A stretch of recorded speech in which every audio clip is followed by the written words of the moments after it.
yes, there are Indian families that dig holes and put tents and poop. They do it on the beach now, and they did it off my backyard. Oh, hoo boy. There was like 3 different families of maybe 25, 30 people that came for barbecues. They would set up right on the fence of my backyard. I seen them digging the hole, and I seen them put the tent. When they left, there was poop. That happened 3 separate times. I've had to yell at people for shitting on the borderline property line of my backyard. And yes, it was Indian families. So that's not false. You can check my town's page where they say there are Indian people pooping on our beach, because they're digging holes and they're pooping and putting tents up because they don't want to go to the washrooms. So I'm tired of people saying that the people pooping on the beach, like that's what they do back home. We are not back home. We are in Canada. As a local, I refuse to let my kids dig in the sand on beach 1. And you guys are saying all the tents are gone? No, they're not. No, they're fucking not. The beach is full of tents. Full. Do you want to know why? Why my food is burnt? Because I had a police officer come to my door and harass. Somebody called in and said, she's harassing East Indian people. No, I'm not. You see that Waffle House there? There's murderers in there.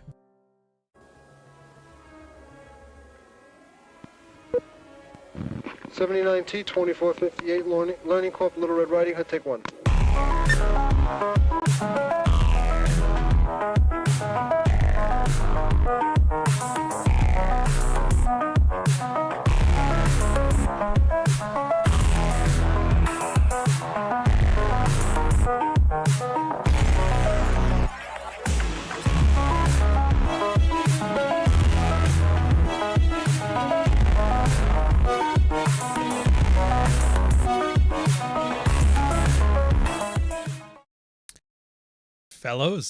Fellows, everyone, Merry Christmas. Merry Christmas, soon to be Happy New Year. Hope you're enjoying everything. Dude. I wanted to go like, oh, fucking hype in this one, but I think I'm going to do more chill. I have a fun one for you. I am finishing the final thing I wanted to add for the sidebar. There's technically more, but I've hit the major parts. I'm going to finish off the Rational Mail. It's like, wait a minute, you did a sidebar series 6 years ago and you're just now finishing off the Rational Mail on it? It's like, yeah, look, Rollo's on here himself. He does all of this stuff. So like, I don't like the idea of, to be fair, like most people were on here. Like there's this guy, 33 Secrets, Myron, everybody. And they always just would read Rational Mail from like the back seat of their Toyota Tacoma or their Honda Civic or whatever. And George Bruno was one of them too. And they're all like that. And so I just thought, I'm going to show you guys the 99% of stuff that's not Rollo and the Red Pill. But anyways, for completeness sake, we're going to finish off year 2 now. And then I guess I'll get through the surprise. You guys have seen it already. DeLorean. I suppose you've seen it already. I've had like a big countdown on the thumbnails here. So I figure I might as well let you in on what the heck I was doing. I know it's derivative, and I'm not doing the I'm leaving the manosphere thing, because like I personally, that whole grift, it just seems ridiculous. Like I've seen 5 or 6 guys do it, and every time it's a cold crying video of why I'm leaving the manosphere, and it's basically somebody called me an ass. That's why everybody is. Somebody called me a dick, and I'm out of here. And then I had like a collection for a while there of guys with their why I'm leaving the manosphere video, and then their current video selection, and nothing changed. They just made a video saying that the fucking internet hurt their feelings, and I was like, oh, I don't want to be one of those guys. I don't. At the same time, I don't want to be sitting here, it's like 60 years old talking about hypergamy anymore. So it's like, well, what's a boy to do? The original plan was to retire this podcast, start something new, either on Orion or Digital Ryan, or something even new here, and maybe retire this one. I don't know. I just like these ones too much, man. They are fun. And there's nothing wrong, I think, so long as I keep the vibes, the theme, the aesthetics proper, I think we can have this thing expand in some topics. Like, it doesn't, nowhere on the list does it say it has to be just talking about Rollo articles. So I'm going to make some changes, but it's going to be still the same old show. I might change the time, might change some little stuff like that. We'll see. We'll see. The point is, though, just expect things to get fancy. Expect things to get good. Expect things to get better. I'm a big boy author now. Gotta do that. Anyways, that's all out of the way. Not leaving the manosphere, but I am pivoting content, and I'm not going to lie to you guys. I don't know if you've noticed this, but once I stopped dealing with like, oh my god, what's this person up to? What's Tate up to? What's Pearl up to? What's Myron up to? I'm like, it just went away. It just went away. Everybody's like, can you believe this shit? I'm like, yeah, I could. So I still know what's going on. So I just don't particularly care. And I don't think it's in. Yeah, and that's the other question. What's in store for Digital Ryan? I want to do more. I have finished. Big news. I have finished Dog Walker. The hardcover's done. The paperback is done. The Kindle's done. And I was like, oh, that's awesome. To be fair, I have to do some cover art updates because my Ray, the guy who's doing my cover art for it, he's sending me the final high quality images, I think today or yesterday. I have to go check. So I have to update the cover art, but that's it. Yeah. And yeah, don't get me wrong, there's audiobooks coming, but those, I can work on those on their own. So there will be audiobooks for Praxeology Volume 3. There will be, I think, a new audiobook for Dog Walker, because there's like a fair bit of additions in there. Although I should be able to get away with just adding the new chapters. So that might be a lot less work than I'm hoping for, which is great. And audiobook for the Dog Walker. And then after all of that is done, sometime in the summer, I have a final version, Volume 4 of Praxeology. It's another set of field reports and case studies, same as 3. It's just a continuation of it. And then that'll be the entirety of the Red Pill content I can do without repeating myself. So if you guys have ever been like, man, I missed this, don't worry, it's still coming.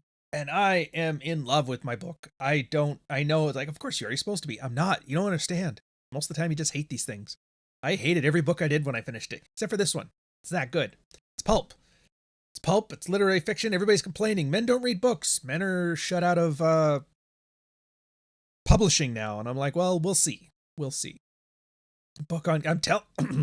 me. I'm telling you, I'm not doing a book on game. I'm going to do an ad. I got to clear my voice. Where is the stupid things here? Let's do her again. Here's a story of a cocky lady who thought her gold standard was legit. Then finally when she got an actual challenge, it all went to shit.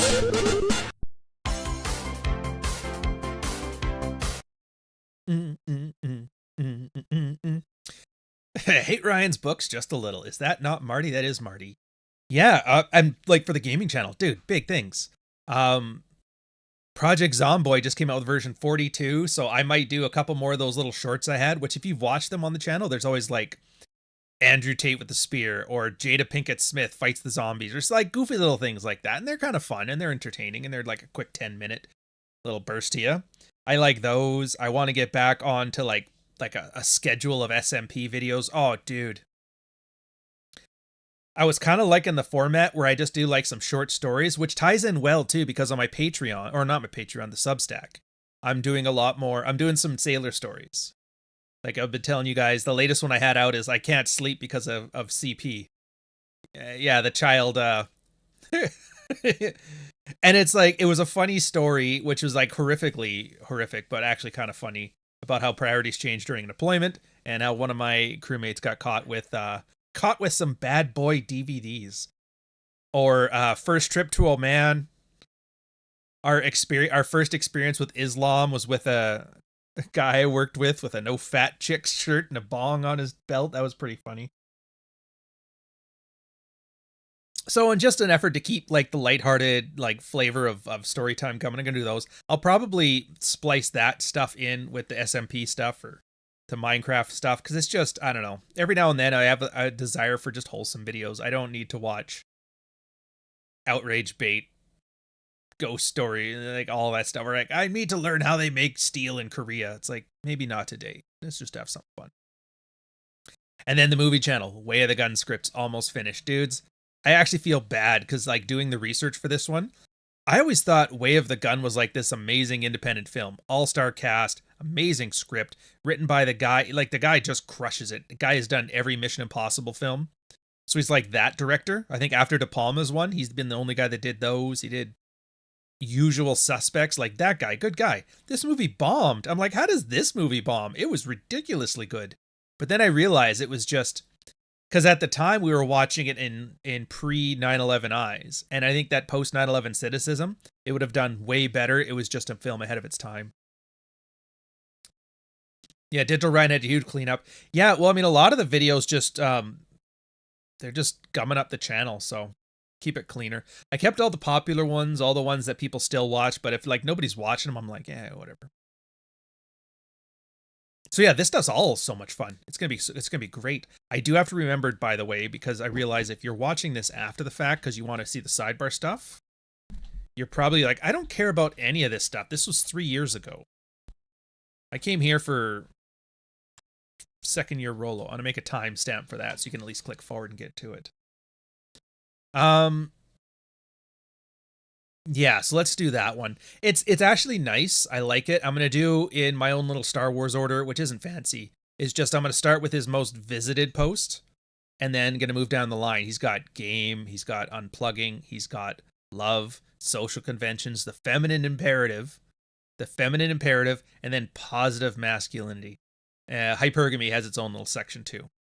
So I think we'll have some fun with this one here.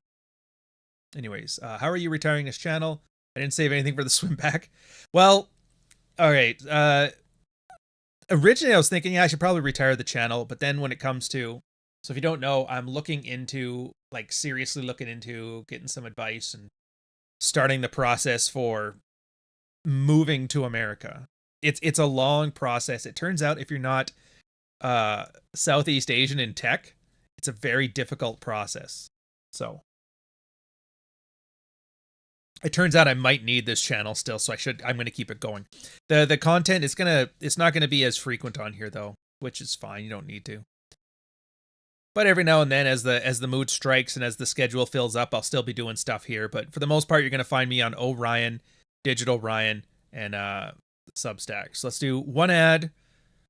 Let's do something on the classic Ludo Anthony Johnson. And then after this, we're going to get to second year Rollo.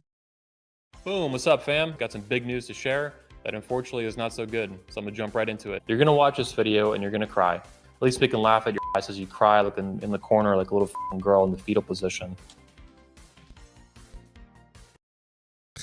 I forgot all about that guy. I like how you notice the thumbnail today was like Big Chungus with an Italian Greyhound. The idea was like Rollo and me in this like little creepy thing.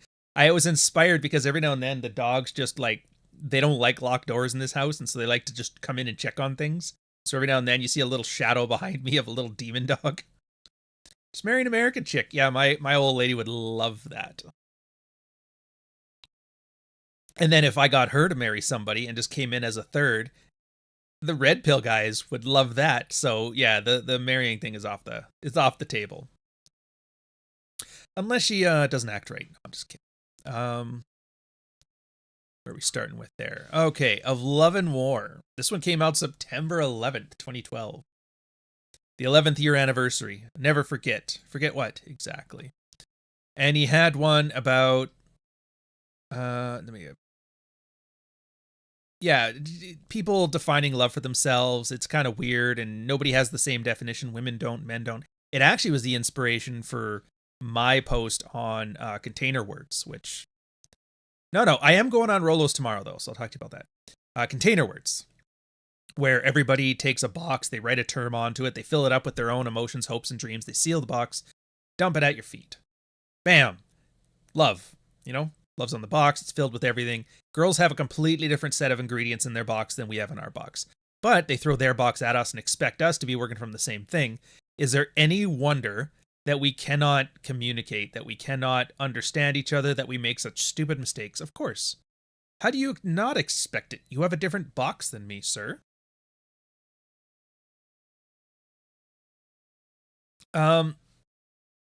He goes into it a little later about how men's concept of love changes over time.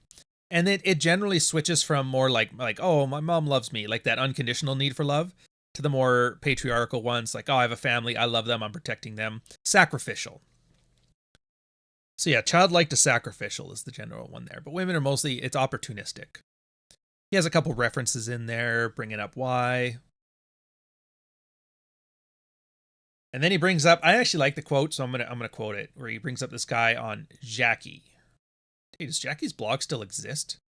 It's always one of those, like, the internet is dead things. I always click on links to articles, and I'm like, I wonder if that, and yeah, they're never there. So this, whoever Jackie is gone. But the way he brings it up is, we want to relax. We want to be open and honest. We want to have a safe haven in which struggle has no place, where we gain strength and rest instead of having it pulled from us. We want to stop being on guard all the time and have a chance to simply be with somebody who can understand our basic humanity without begrudging it.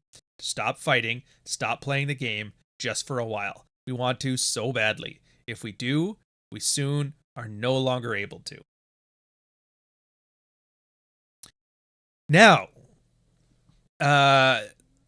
this kind of leans into the men's rights area, and when it's like, we just want our safe place of peace, which is true, we do. Here's the thing, though. I don't think he put it in here. No, he didn't. Guys kind of tackled with this one, or wrestled with it in the subreddit and that over the next, I guess, 12 years. And there was a couple truths we found from it. The first one was, your woman acts as shitty as you let her. That's an old Archwinger one. Your woman will act as shitty as you let her. And what a lot of guys were finding, and this is based on, and then you go all the way back to like Keone Galt in 2008 when he wrote Red Pill is Game, and then he coined the concept of the emasculation paradox. Not going to get into it. It's just fine. Follow me from here. The links are all like easy enough to find. They're all in my sidebar thing. Yeah, so as shitty as you make them. So for guys that just want to be left alone and mistake that for passivity or conflict aversion, girl tends to get worse in the, not giving you peace, being more ornery, stuff like that. And what a lot of people found is frame is everything. Rule 1, iron to massy. You hold your frame, especially your boundaries. And again, when you say holding frame, largely what you mean is holding boundaries. So yeah, like, and I gotta go back to the quote. We want to relax. All right, enforce that boundary. I am going to relax. It's not I want to relax. Because when you want to relax, you want the girl to enable that. I don't need anything from you. I need you to not take this. So I'm going to relax. And then you relax. If your girl refuses to let you relax, then you pull your boundaries. That's your attention, your affection, and your commitment. You only have 3 tools: attention, affection, commitment. Attention, affection, commitment. And those tools only have any teeth to them if you have, value. So be attractive, don't be unattractive. You know the stuff. Pre-selection. I could go into the whole game, but just know that if you're worth keeping, you're worth respecting the boundaries for. And then you have to enforce your boundaries because they're going to test them all the time, because that's what children and dogs and women and your boss and Elon Musk does. Oh boy, has he ever. The H-1B issue, but it's staying on topic here. A lot of guys, and this is part of where like Rollo's stuff is, I don't want to say it's dated, because it's not. It's just, you can see it was a product of its time. And in this case, there was a huge movement in the men's rights thing. Stefan Molyneux was huge. Karen Strawn was huge. It was always about guys whining to get their way, guys who want women to just be better, the male feminist strategy. And it largely didn't work. And the red pill was for the intellectual side of it, moving away from that to a more active role in her own happiness. And this was one of those. So in the end, he goes, I get a lot of email correspondence about the ruthlessness of my War Brides post. Guys have a hard time accepting the immorality of women's inborn capacity to bond with their own captors. Blah, blah, blah. Even as martyrs, even in death, unconditional male concept of love is rebuked by women's fluid and utilitarian concept of it. And I get that seems overly nihilistic, but that's the point. Of the very positive, very beneficial aspects of accepting a red pill reality come at the cost of abandoning a blue pill idealism that you've been conditioned to have for so long. Behind all of that, blue pill dream seems like you're killing an old friend, but unlearning the old paradigm allows you to benefit from a far more hopeful red pill experience. That's really it. And this is why I always I cannot stand watching people talk about nihilism online, because it's all just, oh, boo-hoo, God is dead, nothing means anything. First off, this is like those people that talk about the Bible but can't get past the 10 Commandments. Like, dudes, here is the thing. God is dead. We killed him. Oops, I got to do it this way. God is dead. We killed him. How do we find meaning in our life? We choose our own meaning. That's nihilism. It's a path. It's the hero's journey. He's at his lowest, he gets up higher. Everybody always sits here, looks there, and gets all mad, arguing with the guys up here. You know what I mean?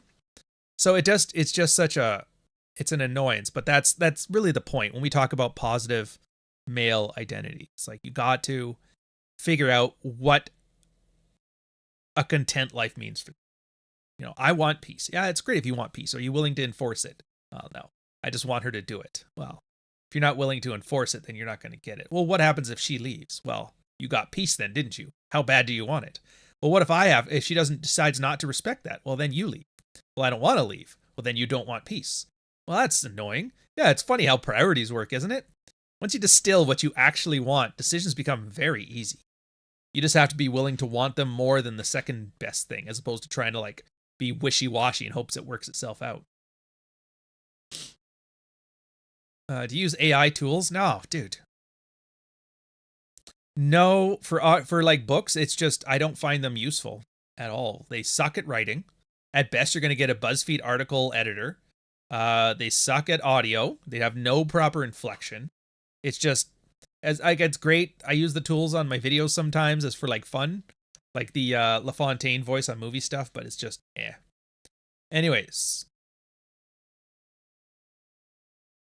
So going down the list, he's got Play Nice, which I'm not even going to go into huge details about this. It's just mostly rehashing nice guys.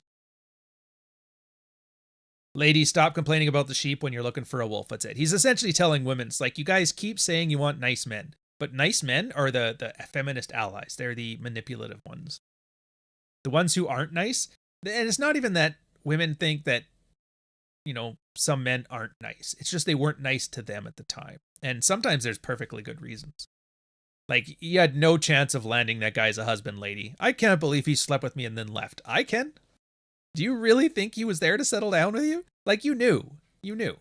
I just wish he could act like those guys that I keep rejecting. It's like, yeah, well, if they had no options, they would act like that. It's kind of one of those things where we build our own prisons. But I mean, you don't need to devote a lot to it. Amuse Mastery, he has a section on this. I don't even need to add to this. God knows. Between Glover, his book, my book, it's essentially, this is like the precursor to all that. Just a small little essay post, and meanwhile, the rest of us just ran with it, right? And he kind of goes into explanations. It's more of hey, have you never heard of this before? Well, here's an intellectual way of thinking about it, an abstract way, which, to be fair, does more damage than good, but whatever. It gets us here. It does good. I'll do one little thing from it, then we'll move on. Presence of Amused Mastery puts you in a position of maturity while still remaining playfully approachable and forcing her to qualify you by acknowledging your mastery over all women by association. An attitude of amused mastery implies to a woman that by virtue of your maturity and or authority, you've seen it all before, you know what women mean when they say or do what she is, and it's amusing to you. You'll play along, but only so far as to cleverly poke fun at her attempts to get you to qualify to her. It means you never take her seriously like a bratty younger sister, but also with the presence of mind of a senior alpha male who knows her game before she plays it. See what I mean? It's pretty good definition stuff.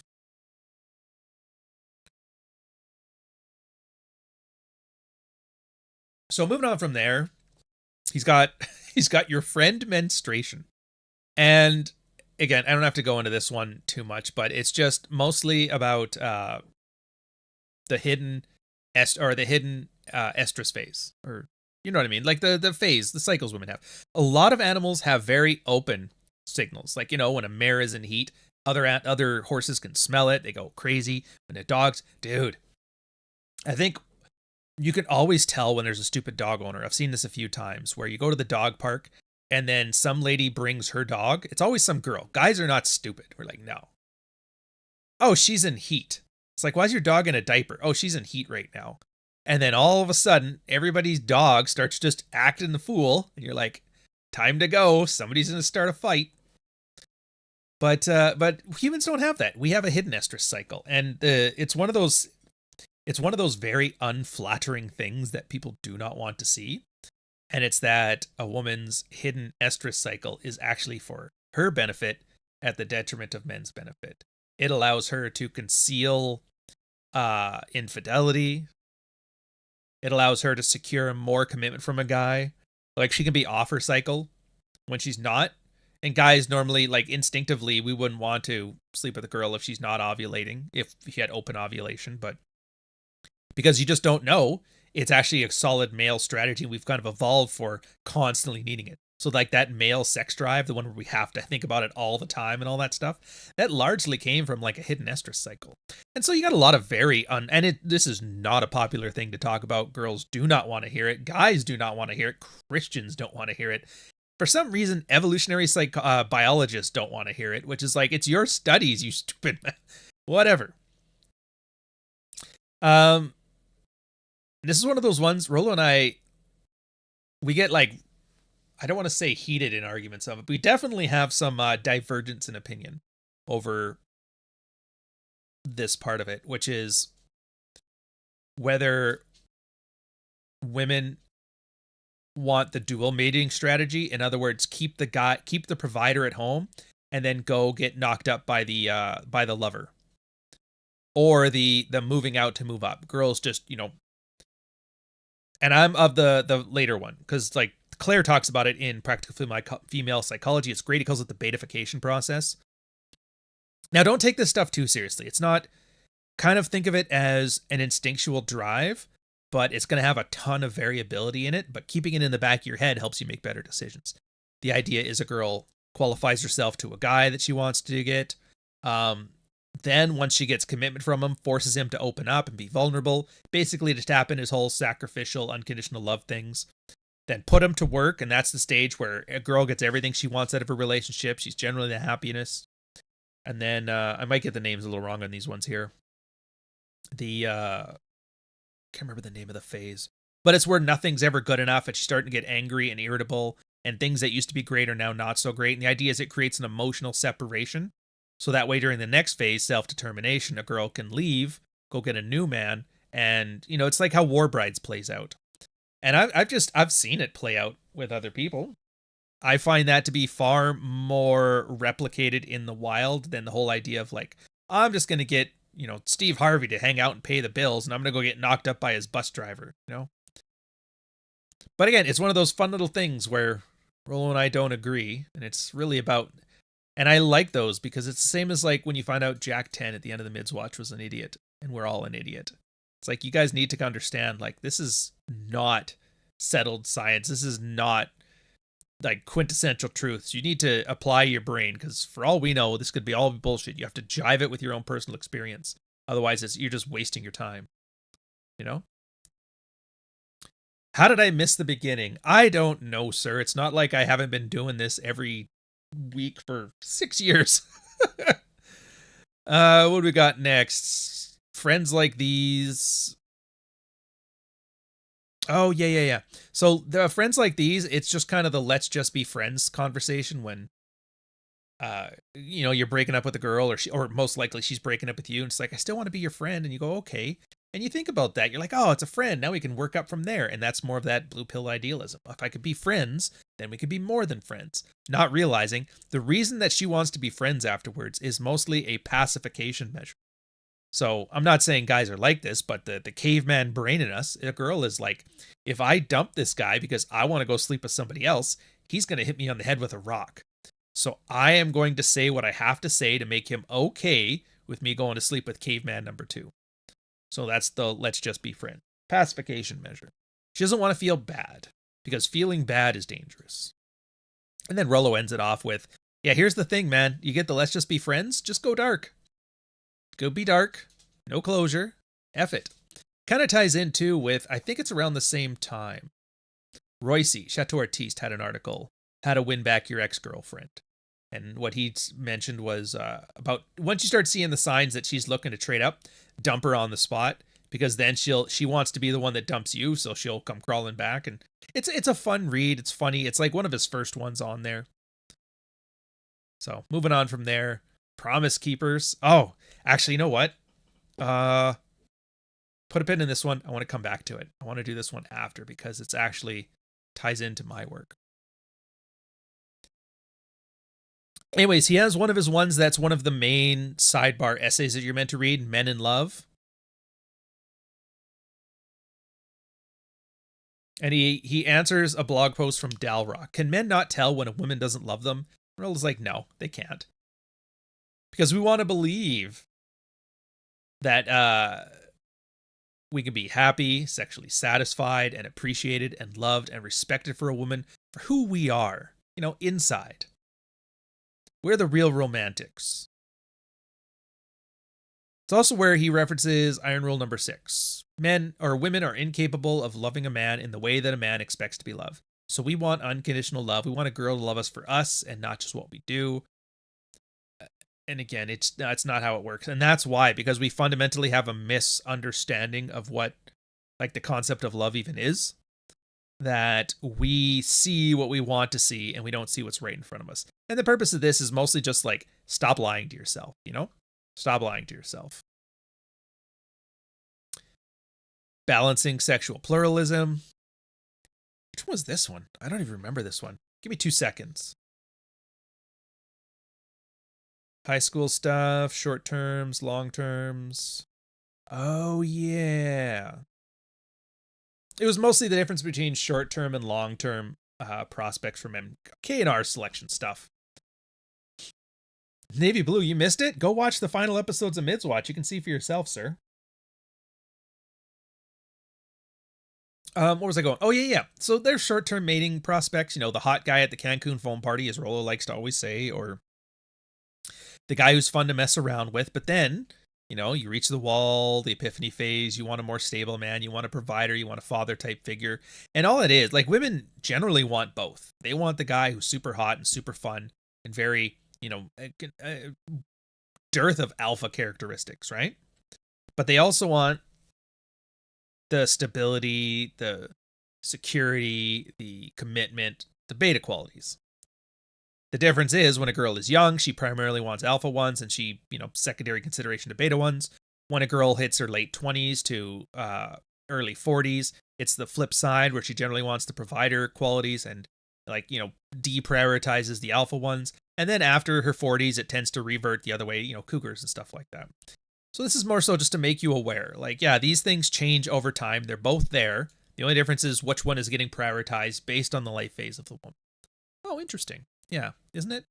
I don't know why people get mad at this stuff. So Promise Keepers. Promise Keepers, this is one of the ones that hit me because I had this myself. My stepdad and my dad both horrible to my mom. She complained all the time. And then as I got older, I kind of realized they didn't have the tools to deal with things, but and it was after the second divorce, when she started dating this really nice guy named Gary. And she's like, oh, he's just too nice. I don't like him. And I'm like, oh, it seems like she likes the ones that are like the absolute worst. And as a kid, you don't know any different. They're just bitching and moaning because, girls bitch about their boyfriends all the time or their husbands or whatever. It's what they do. But you're 6. All you know is if, dude, this person here who's like my lifeline to survival is unhappy. Therefore, I'm unhappy. And you build a worldview around it. That's what Promise Keepers are. Bad. It's very bad. And it's the idea of like moms using their kids as emotional tampons. I've talked about it before too, where in the absence of a male father figure, a lot of guys will revert to either simps or thugs. The simps being the ones that internalize the promise keeper and no way, I want to be the protector of women. I never want a woman to be as angry as my mom did about the man that gave her 5 children and stayed married for 20 years. I never want to be that guy. I want to be the guy that girls don't ever want to settle down with. And then thugs are the other side where they mostly like they reject it and then they go hyper masculine, but because they have no guidance from a guy who's already a grown man with some risk tolerance levels, they become extreme. Same as any guy. Dude, you tell a guy, what do you want to be when you grow up? He's like, I want to be a transformer. Meanwhile, he could have just joined the army, but no, I want to be a transformer. That's the thugs. They're the transformers of alpha males. But it makes sense. It makes sense. There's some wisdom to it. Anyways, the reason that I wanted to save this for now is because we're talking about the book. I gotta sit up. Promise Keepers. Dog Walker is largely a question of how do men stop being promise keepers. It's a red-pilled book, but you wouldn't know it if you didn't know. Like when you read it, it reads like a book. It's a normal book. It has a character arc. The character has wants. The character has needs. The side characters are all variations of the character traits that you want to explore. So the antagonist, which in this case, the antagonist is more so himself, you wouldn't really think it either. Like he's his own antagonist, which is a very interesting choice, which most people don't do. But a good antagonist or a good villain actually wants the same thing as the protagonist does. They just go about it in different ways.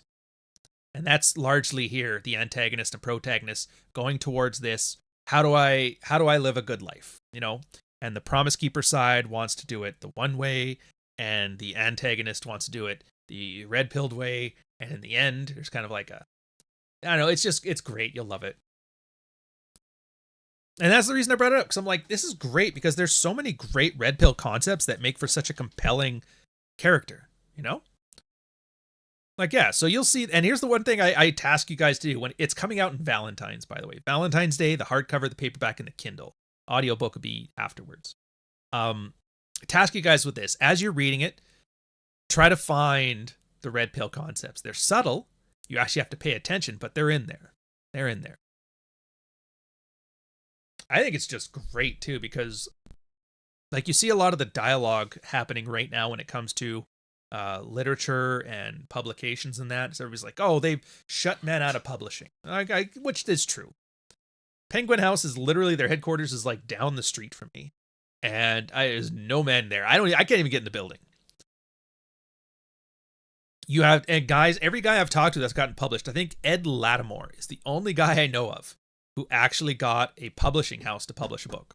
Of course, then there's the question is, do you even want them to? But, you know, put that aside for now. Let's assume it's a good thing and you want it. Doesn't happen.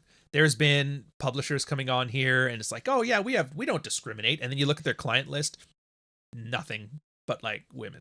You're like, uh-huh. Now, the argument to it is that, well, men don't read. Men like comic books and video games. They don't read books, to which I would say, I hope you're wrong, because otherwise I've been wasting my time. So we'll find out, depending on how good the Dog Walker does. But I mean, I've already seen examples from this. Devin Erickson, Theft of Fire, great science fiction book.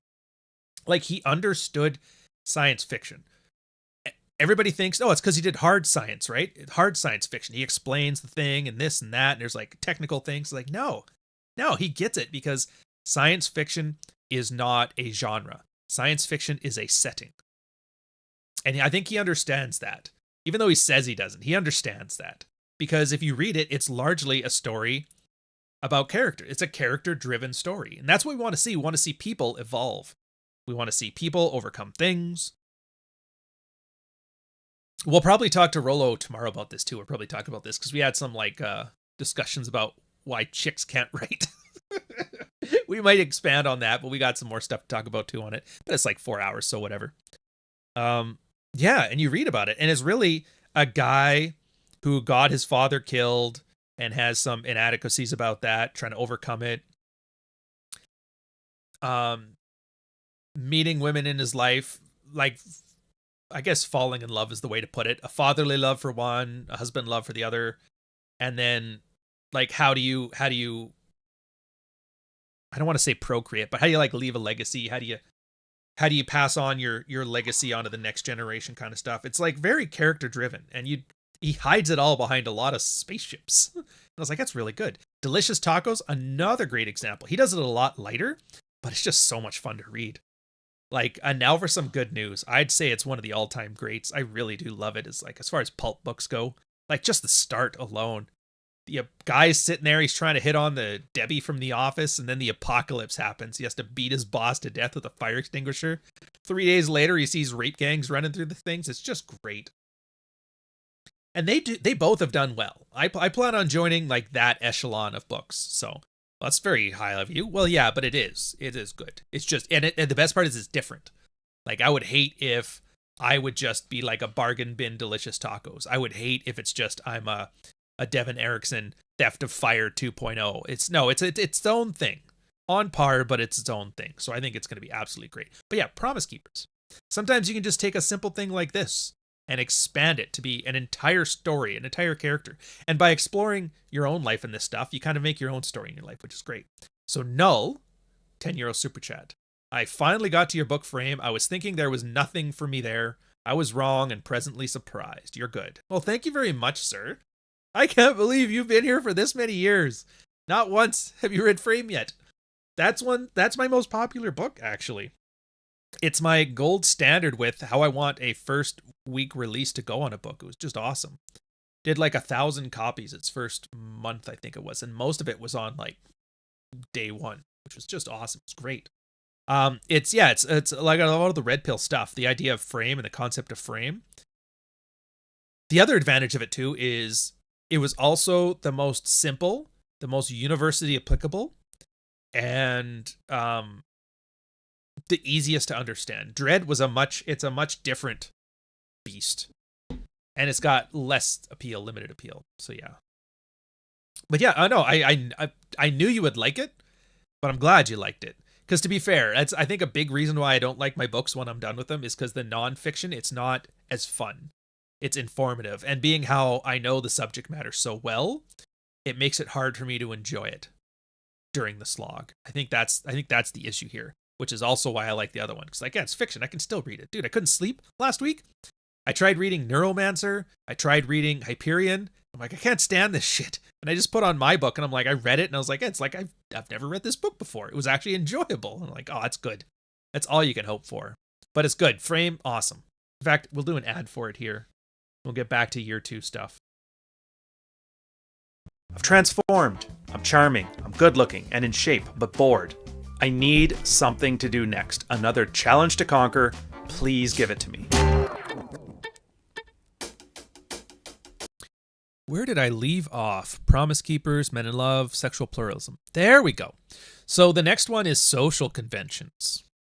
Got Size Matters, Generalizations, Soulmate Myth, The Midlife Crisis, Chore Play, and Nice Like Me. Rusty Feel, $4.99 super chat. You should write an opera. They are red pill stories with fantastic endings. Dude, I don't know if writing an opera is a realistic thing, but thank you for the suggestion. An opera is essentially just a musical for rich people, and I don't think I could write music very well. Maybe I could, but I haven't done it before. How hard could it be? I guess we'll find out. If you can find a good opera writer, I'll give him some of my scripts and see if he can work with it, okay? We'll meet in the middle here.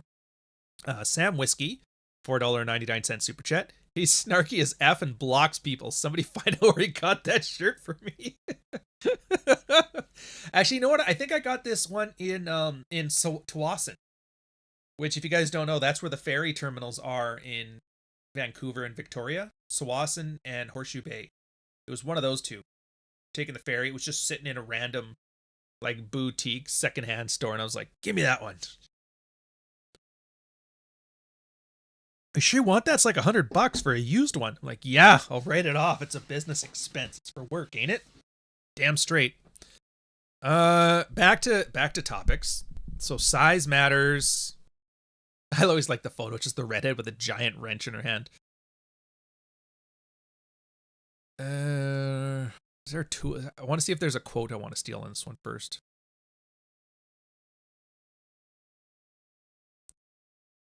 There. So it's one of those ones, how come girls are allowed to talk about a man's girth, but girls aren't allowed to ask about a guy's weight or girl's weight? She can ask, how tall are you? How big's your dick? He's not allowed to go, well, did you lose any weight? You know, stuff like that. And he mostly just explains like feminine imperative. Most of these ones you kind of follow a similar theme. When men do it, it's wrong. When women do it, it's right. Why? And it's like, well, because that helps women in the sexual marketplace. Feminine primary social order. And he just gives example after example after example.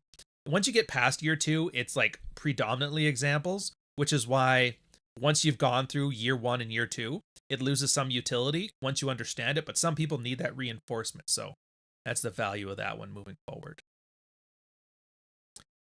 Next up is generalizations. Oh, yeah. And this is mostly people who are very disingenuous. This is another one of those things we disagree with.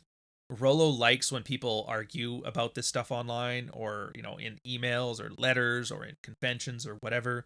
Because then he's like, it sharpens my ability to argue against these things and build up strong arguments, to which my response is they're disingenuous. They're not arguing with you. It's not even in good faith.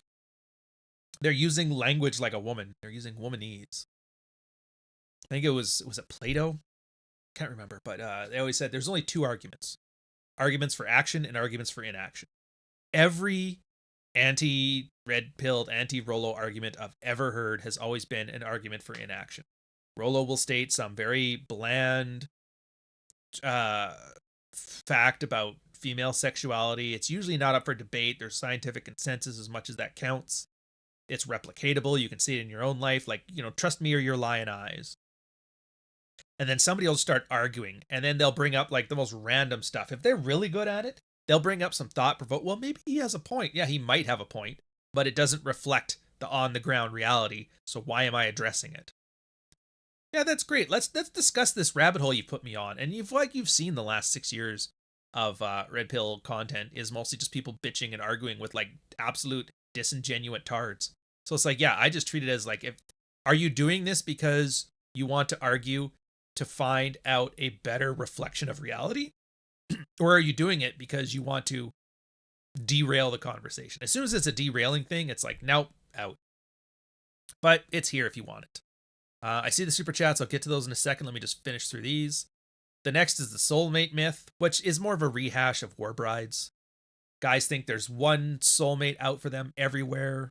Yeah, if that's the case, then how do they move on so quickly when their soulmate dies, right? There is no one. There's no one. Women are, and this is like not even a controversial thing. This is a good example of what I meant by saying not controversial thing. People argue about it. Everybody likes for like a woo-woo magic. We have soulmates. There's one. It's blah, blah, blah.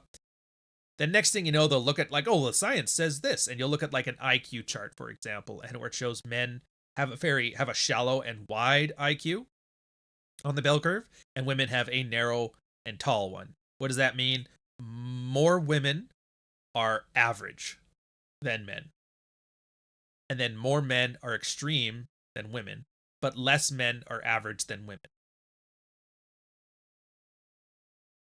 Makes sense, right? If you're a genius, you're probably a man. If you're a retard, you're probably a man. If you're a midwit, you're more than likely a woman.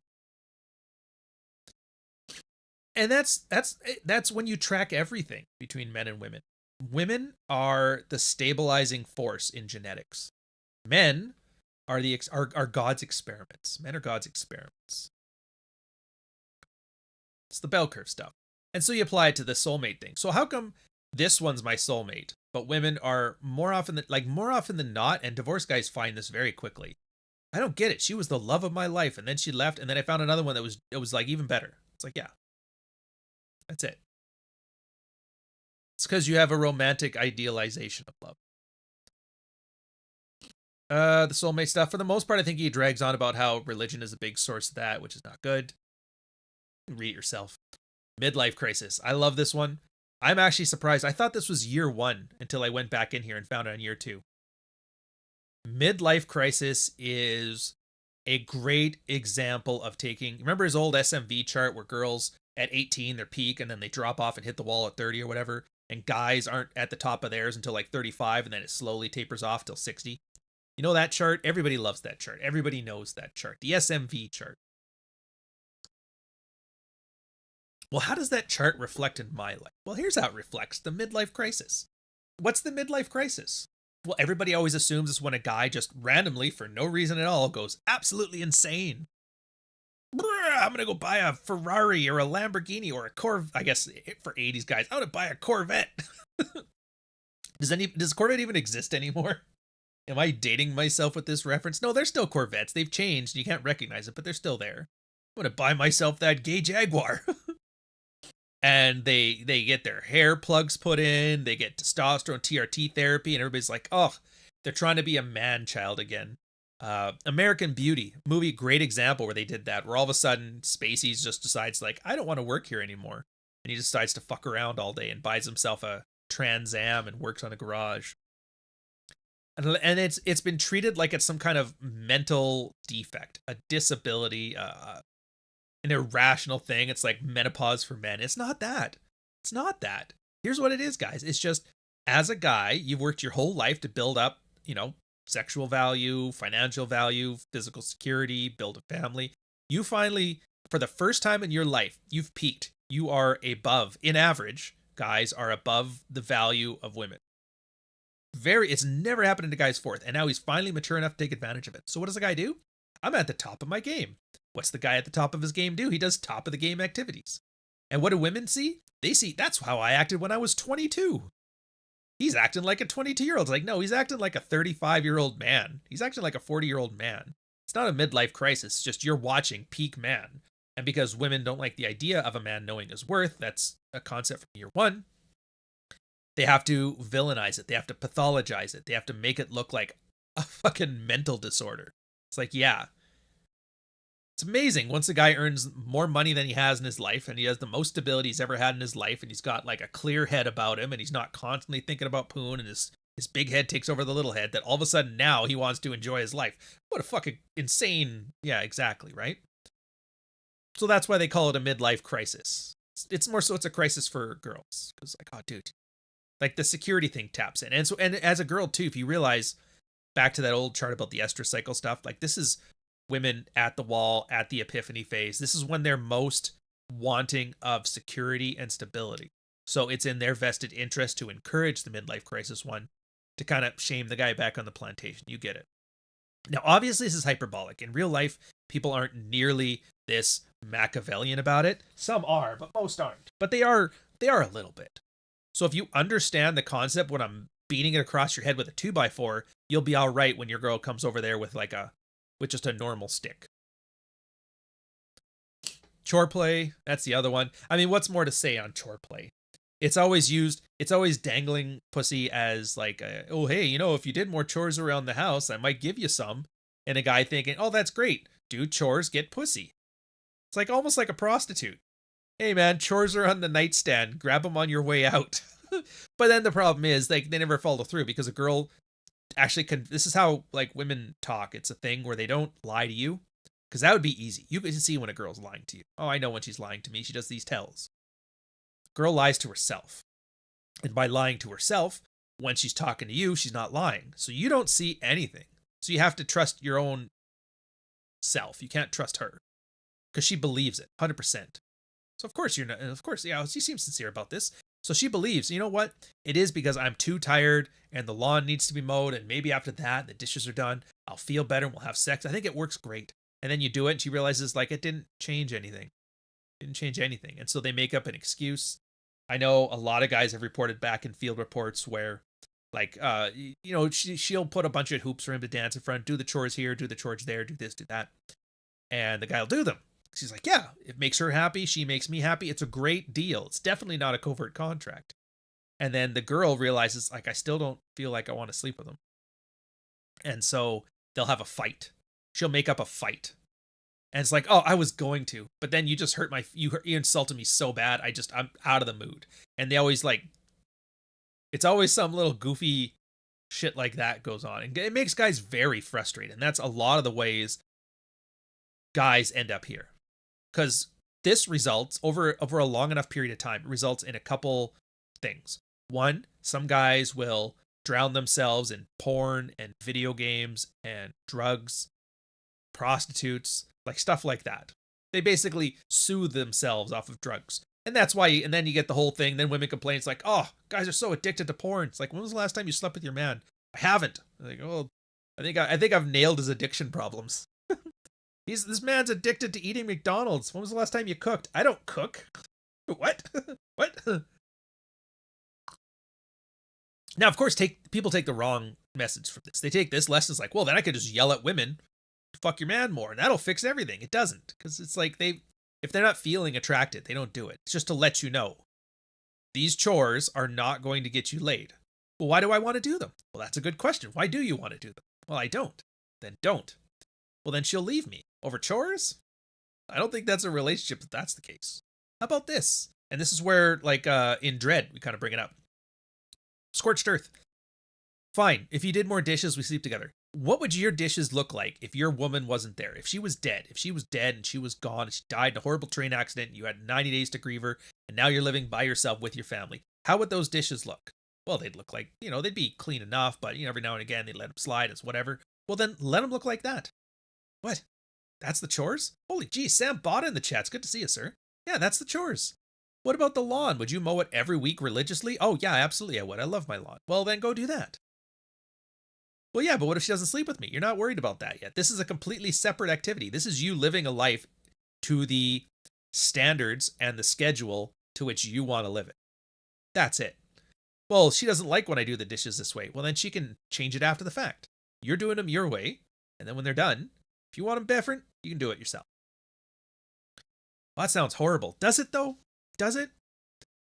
And then the fun side effect of that is it's the behaviors that come out of this is largely boundary enforcement, standing up for yourself, having a spine, not letting her manipulate you, stuff like that. These actually end up being mildly attractive qualities, so they actually increase the amount of affection and intimacy you get in your life. I'm not saying it's going to be, well, you just said do the chores and get laid. It's like, no, it's not the chores. It's you standing up for yourself. It makes you more attractive. Will it get you laid more? Well, if you're on the cusp of attractive and it pushes you over, then yes. But if you're an absolute tard and it makes you less of a tard, then, you probably got some more work to do. But at least it lets you know a way ahead. That's the beauty of chore play. Nice like me. Oh yeah, more nice guy stuff. And this one, it's kind of prevalent now because of that Luigi guy, the CEO killer, and the dude who light the chick on the subway on fire. So, Generation Average Frustrated Chump has done a great job of producing Andres Breivik, Cho, Lofner, Sedini, Holmes, and now Lanza, among a series of others who never got a body count high enough to make the news. You're like, who are all of these people? If you're wondering that, every single one of these ones is an incel shooter. Like, I'm sure you probably, like, I remember Breivik, and I know Sedini, and I know, Alec Minasan, and I know Elliot Roger, but, like, I didn't remember who Cho was. I'm pretty sure that's the Montreal one. Lofner? Holmes? I don't even know who they are. And that's the thing. There is a lot of these, like, Lanza? Adam Lanza. Why does that sound familiar? Probably know him too. But that's the point. All these average frustrated chumps, these nice guys, these feminist allies, they're the pool from which the incel shooters come from. They're promised. It's like literally the same concept as chore play. Hey, if you just did more chores, the women would love you more and everything would be great. It doesn't happen. You get a 1 in a million guy who's got just the right amount of crazy and that stupid promise to him. And what do? Oh, time to shoot up a school. And he brings up here how MRAs bitch and moan about, well, this is how you tear down us beta man. Fucking idiots. And he goes, yeah, just realize, like, you're creating your own monsters, so you have to stop.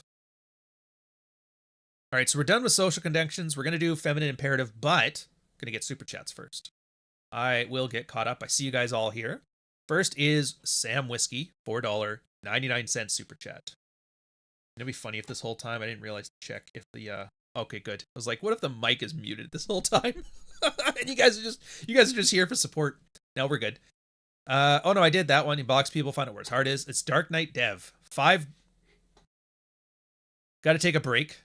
$5 super chat. Where in the hell did I put it? So the meme, they're very good. This is really, they've taken it. True Alpha named Ryan Stone. This says, ask Murphy about the article he wrote, cuckolding his wife. Clear up the cuck article. Clear up the cuck article. Why are you doing this to me? Why are you doing this to me? Why are you doing this to me? If I wasn't prepared to literally impoverish his entire bloodline, I am now concerned for my career. And I still recommend clear up the cuck article. You know what? Fuck you for bringing this up. Yeah. Fuck you. Heartfelt. I'm not going to have those guys back on my channel again. Absolutely not. Just use a little bit of fucking common sense. It is just, That's great. That's you should. Fuck you. Sorry, apologies. Just keep going, dude. One foot in front of the other. Before you know it, this will all be in the rearview mirror. Fuck you. How do you not like this man? He wished a Merry Christmas, by the way. He had a picture of his new girlfriend and his wife together. I was like, oh, that's awesome. Get it. Get yours, sir. I ain't even mad. All right. So, Dev, that's for you, you heartfelt son of a bitch. What's the difference between your wife won't smash you versus anyone won't smash you? It's a practical thing or just something people talk about? I mean, it's more of you understanding what the problem is, right? So, for example, if I ask, like if you're married, you haven't had sex in like a year with your wife or something like that, and you have to ask, is it that your wife won't fuck you, or is it that no women will fuck you? That's an introspective question. That's understanding. Do you understand where you are in the pecking order of the fuck pile? And if it's no women will fuck you, that's because you're unattractive. You're not attractive, and you are unattractive. So physically, you're not appealing. Verbally, you're not charming. Mentally, you're kind of giving off like creepy vibes, like dangerous stuff. And you're like, it's not my thing. You don't put yourself around women to even be in the game. All that stuff, right? So even if your wife wasn't there and you had to go game random women, you'd still fuck it up. That lets you know this is a you problem. It might still be a wife problem, but it's definitely a you problem. And that lets you know you need to get in shape. You need to become charming. You need to learn how to carry yourself. You need to learn all this stuff. And we're not even getting to like boundaries or covert contracts. And that's just like, your product is a lemon. You got to work on it. You got to make yourself look like at least a girl would think about, you know what, I'm going to go talk to this guy. He looks like he could be interesting and maybe I'll sleep with him. Like, you're not even there. So that's your problem. And what you'll find is like a subset of those guys will find out they make themselves more fuckable to where a girl would want to fuck them. And then their wife starts responding better. Great. Problem solved. There's a second segment of those whose wife still won't fuck them. Maybe she has way too much leftover baggage from when he's been a piece of shit. Maybe she is just a piece of shit, a dud. But he didn't know that because nobody wanted to sleep with him. So that's the purpose of that. But if it's a case of, no, I've got tons of offers. I'm basically a girl's like begging me to leave my wife for her. But my wife just won't. And that kind of lets you know that's a wife problem. That's a her problem. But what do we do about that? You can't do anything about that. Some women are sex negative to a horrible extent. Maybe it's after they've had the last baby, their sex drive drops off to zero. Maybe it's a post-menopause thing. Maybe she never really liked you anyway, but she was so desperate for a kid, she just wanted anybody to knock her up, and now she just needs you to stick around and help her with the diaper changes. Whatever. You now know where you stand in the pecking order. You now can make better decisions for yourself. That first guy has an issue. It's like, literally, fuck this bitch, get yours. Or the second guy does. The first guy is, all right, I got to get my shit together. So that's the functional difference, if that helps. And it's not who's at fault and who's to blame. You're looking at this strictly praxeologically. To get from A to B, where are the bottlenecks? Is the bottleneck you? Is the bottleneck her? Or do you not know yet, in which case, test the you stuff, and then test the her stuff. Pringles can with veins, $5.69. See, now it's a proper 6 super chat. None of this $5 even stuff like Dev. Hey Couch, building a house in Texas, tell dudes to pump it. And Jelk. What's Jelk? Hold on a second here. Whenever I see a new term on the internet, I always look it up. Oh, for fuck's sakes. Because if I don't look it up, I'm going to sit here like an idiot talking about it like a baby boomer. All right. Penile enlargement, eh? Building a house in Texas, tell dudes to pump it and jelk it like an adult. Cheers. Do what you want, guys. It's generally speaking, it's not a muscle, it's tissue. So I think what you've got is what you've got. You can try all the fancy stuff that they talk about in the thing, but it's like plastic surgery for your face. Don't fuck with your face. I would argue don't fuck with your dick either. But that's just me. Fucking guy. Oh, one more super chat. A Pringles can. Again, Pringles can. $10 super chat this time. OT jokes aside, I think the pussy cartel is over because those sex robots will be here in 3 years or less. They're called incels guys for 20 years. I think guys will opt out and buy a 3K robot wife. I've said it before. I'll say it again. Every new technology is guys telling you, oh, this is it. Women are going to start acting right. Guys are going to check out. As soon as, like, film reels started showing pornography on the big screen, oh, the porn houses and their guys are going to check out because they'll be at the theater. And then VHS porn came out. I was like, oh, guys have porn at home. They'll just check out. Leave the women. Didn't change anything. What was the next one? Online. Oh, it comes on the internet. Oh, now it's downloadable. You can get whatever. It's it. We're over. Then what was the next one? Oh, the sex dolls are coming. Oh, God. Now that happens. Guys are going to buy a doll and things are over and men and women are... It never happened. Oh, now it's AI. AI is going to do it. And AI never happened. There's AI with the robot wives on VHS in the theater. It's like, no, look, people are people. It's like, the pill was revolutionary in that it fundamentally changed women's need for provision above, the feeling of sexual desire. I think that was a lightning in a bottle. I don't see there any technology that we can even consider right now that gets us close to that. There just isn't. It's just because it's fundamentally, it has such a different effect. The closest I could think of would be artificial wombs, which I do not see that coming anytime soon. It's at the point that if you're two gay guys, you can get a surrogate mom from some third world backwater to do it, but that's it. Like, we're nowhere near Gattaca yet. Nick, I feel heartfelt. Yeah, I don't see any technology short of that. Maybe people cloning. Those are the only ones I can see that'll fundamentally change the sexual marketplace to a level where it's not now. Maybe robotics, cybernetics, when you get to a point that it's indistinguishable, like past the uncanny valley. But again, we're talking like fusion is just 10 years away. Fusion power's been 10 years away for like the last 50 years. So it's like, yeah, that's where I think that is. So yeah, I mean, yeah, the women will learn a lesson with the new AI. It's like, no, they won't. They don't even know what it is. My girl has never seen AI. She knows Chat GPT because it helps her send emails. That's as far into it as she's looked. Chuck the Painter, €10 super chat. A lot of wife problems I know are just that. Wife problems. As far as I know, most guys in that category in my social venue have way more options than they believe. They just choose to settle poorly. See? Now, you're not wrong.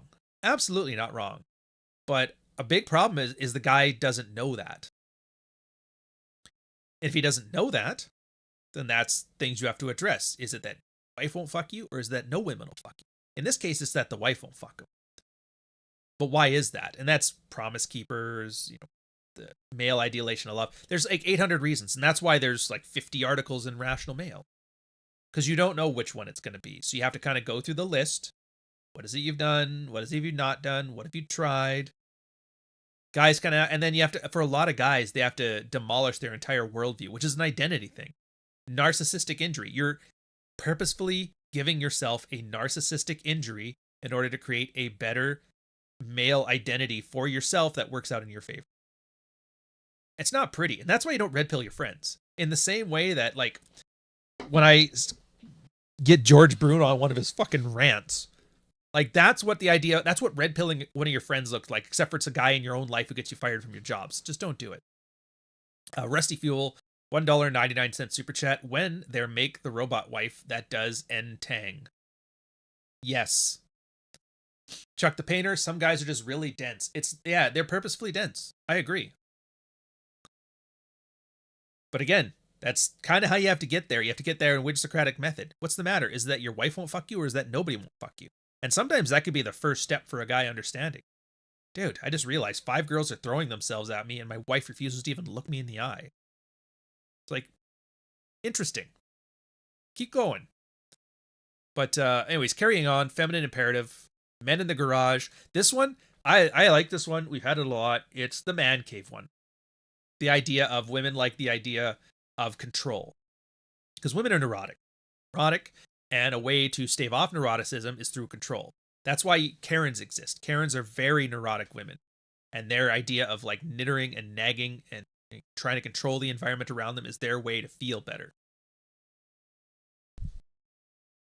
Puts it in perspective, doesn't it? And the idea of a man cave is, well, I want the guy to be a man. I want him to be himself. I don't want him to pretend, and to just do what I want. So let's give him the garage.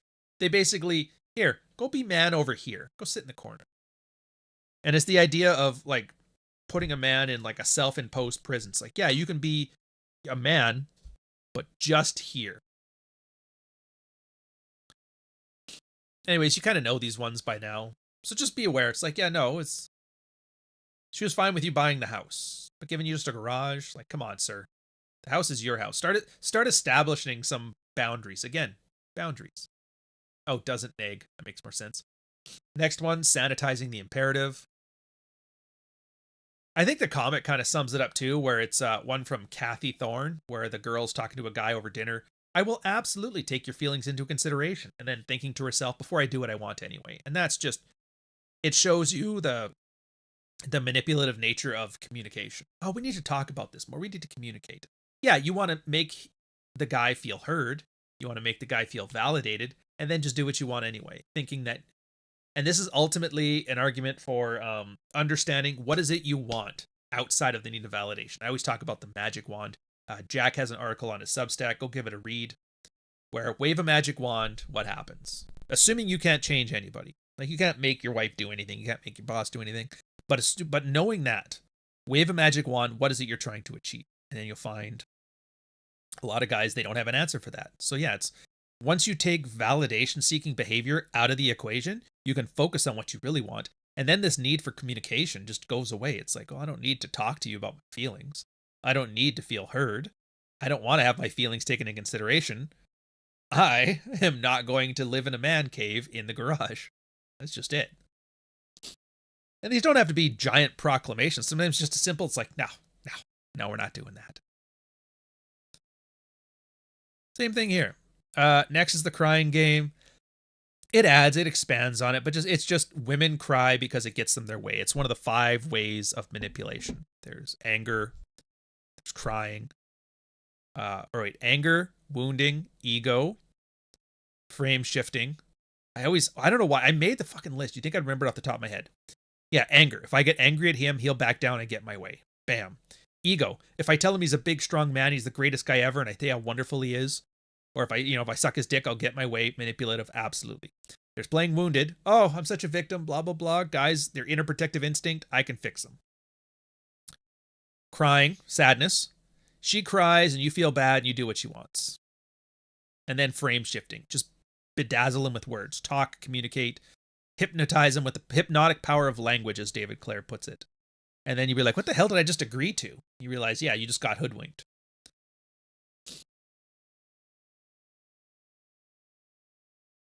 And then, yeah, this one here, man, you can cry. Just don't cry in front of your woman because they're going to take it as a sign of weakness. They're not going to take it as a need for sympathy or fixing because women aren't men. So that's it. Okay, I got one more article for Feminine Imperative, and then we'll get to the super chats again. This one's kind of a useless article, but it's called Hyenas.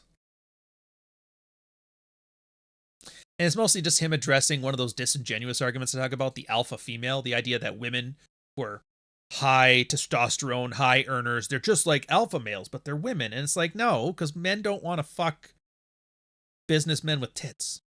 We want to fuck women. The hot barista at Starbucks is more alpha than anything. And that's kind of what he gets at there. For a woman, be pleasant, sexually available, and hot. That is your peak characteristics. For a guy, we have a different set. And it's just funny how he has to have a whole article just to explain that men and women aren't different, and people still argue it. So it's just, I don't know. I don't feel like wasting a lot of time on that. You kind of know by now, and if not, give it a read. You should be reading these anyway. I'm more like giving you synopsis and some expanded information of it. So back to the super chats. We got Johnny Trejo, $19.99 super chat. Thank you very much, sir. Heartfelt. Good morning, couch. Good morning to you too. In 2025, we will see Marty have his own Manosphere male enhancement called Marty's Dick pills. Ingredients: G Fuel, zinc, and horny goat weed. Happy New Year. I like Marty. Like, I mean, I don't like him, but I like him. I feel bad because he's not at all Rich Evans. You know Rich Evans from Red Letter Media? But it seems that we've all pigeonholed him into the Rich Evans role in this Red Letter Media. And I was like, he deserves marginally better than that.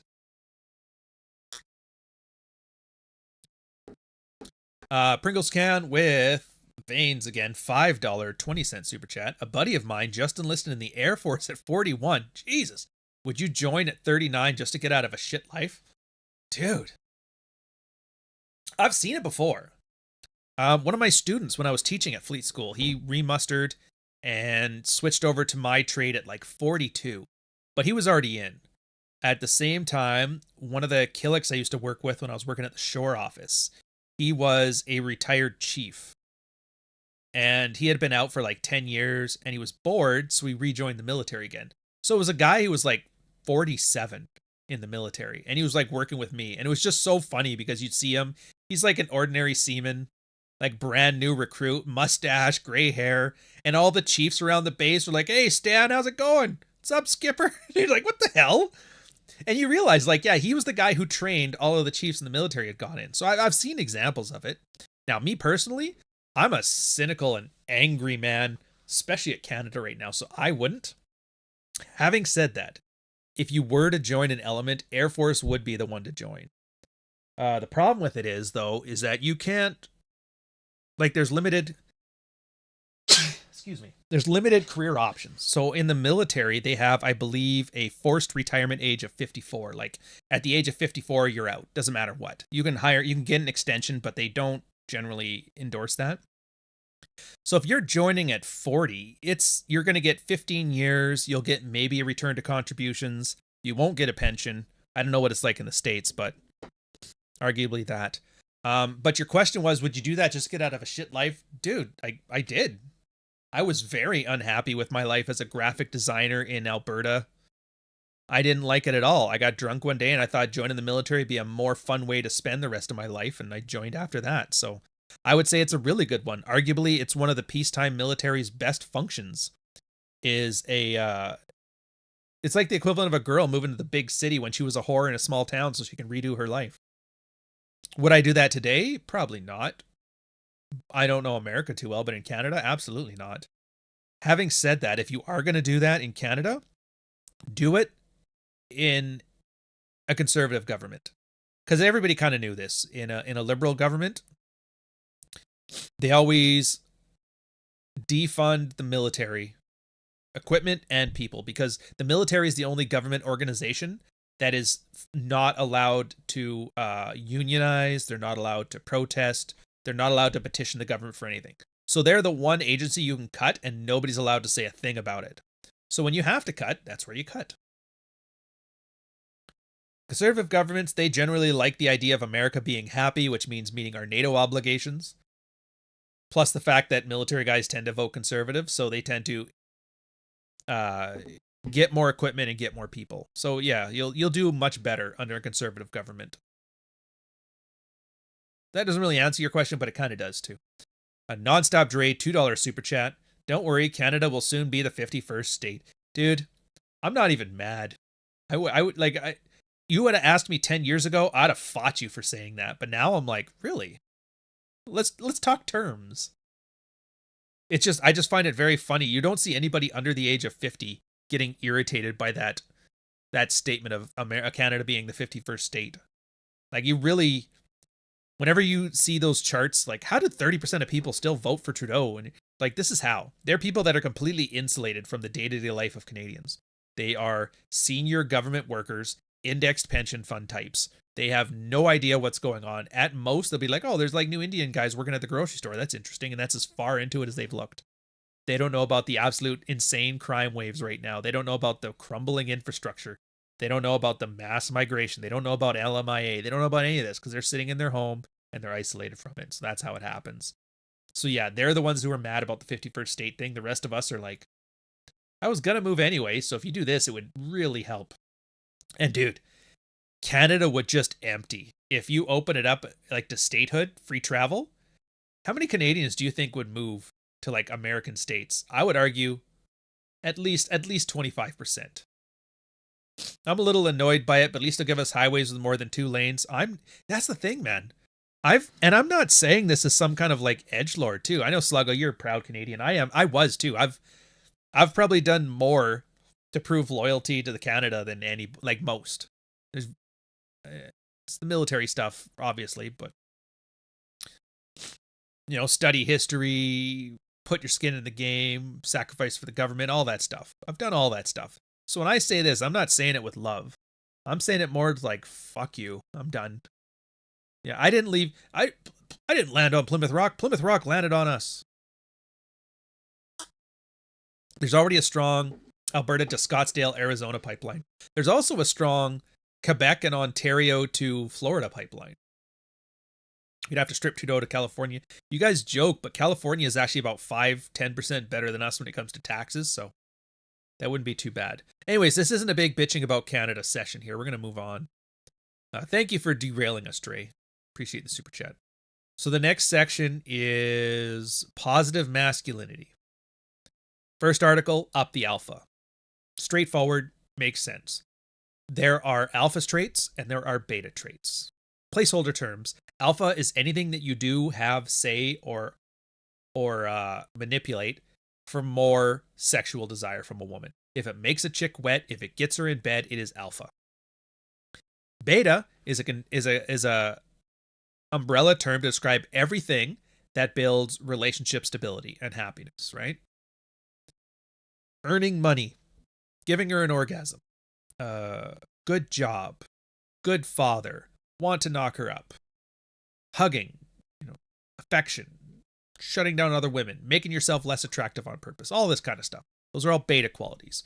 It's not so much that one is good and one is bad, it's just they serve different purposes. The problem is right now, most guys have way too many beta ones and not nearly enough alpha ones. So up the alpha is an argument, just letting you know, hey, just so you know, you start adding sexually desirable traits and deprioritize a lot of your provision traits, you're going to end up having a lot better, go of it. Whether you are settled down, whether you want to settle down, whether you just want to play at the field. Whatever the balance needs to be in your life, guaranteed you're too short. You're too short on the one side. Right? Straightforward. I forgot about this one, which makes me laugh. What do they call it? The couch. No, it's not an article about me. No, it's not an article about me.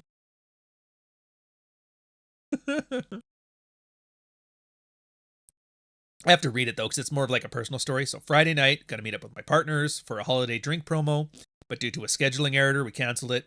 Rather than call my wife to tell her I'd be coming home, which would only make her expectant of me, I waited till I was about 2 blocks from home to call her on the cell phone. I said, I'm thinking about doing something. If I blow off this thing, I want you wearing that hot white lingerie that you used to wear. I could tell her I caught her off guard because I was telling her we were going to have sex later that evening, no asking permission, or can we please fuck tonight? She laughed and said, sure. And this was right as I pulled into the driveway, and I still had her on the phone when I walked in the door. All right, here I am. Daughter was gone, sweet martinis, had this fun for himself. And it's just the idea of, always be gaming. Take advantage of situations. I think, how does he sum it up? We'll put it at the end here.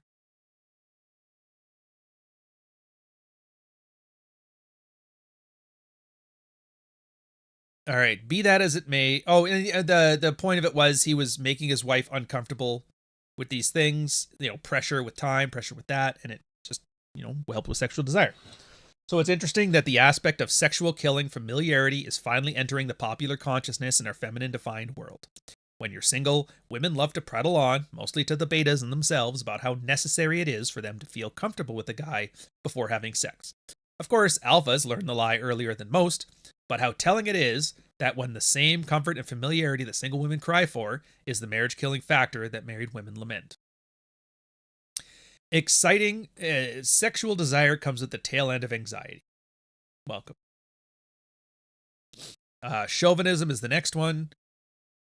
And this is more expanding on it. The same thing when he talks about alphas and betas, and he kind of goes a little bit categorizing people like botanists, which I don't think is useful, but he does it. The idea for here is being a chauvinist is a good thing. It gets you far better off, and you just have to ignore the complaining women. Next is the plan. Which one was the plan?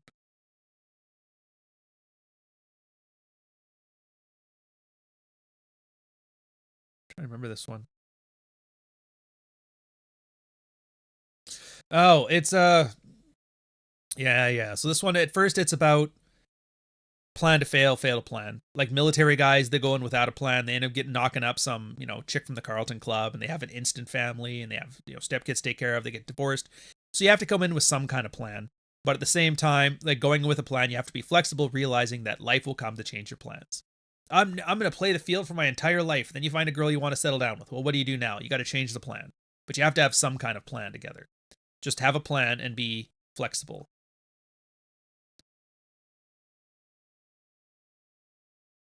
And then he adds, I guess there's 3 points. So confidence. You have to be confident in yourself. 2, confidence is derived from options, which it's been since refined. This was back in 2012, but since then, confidence is built off of repeated success.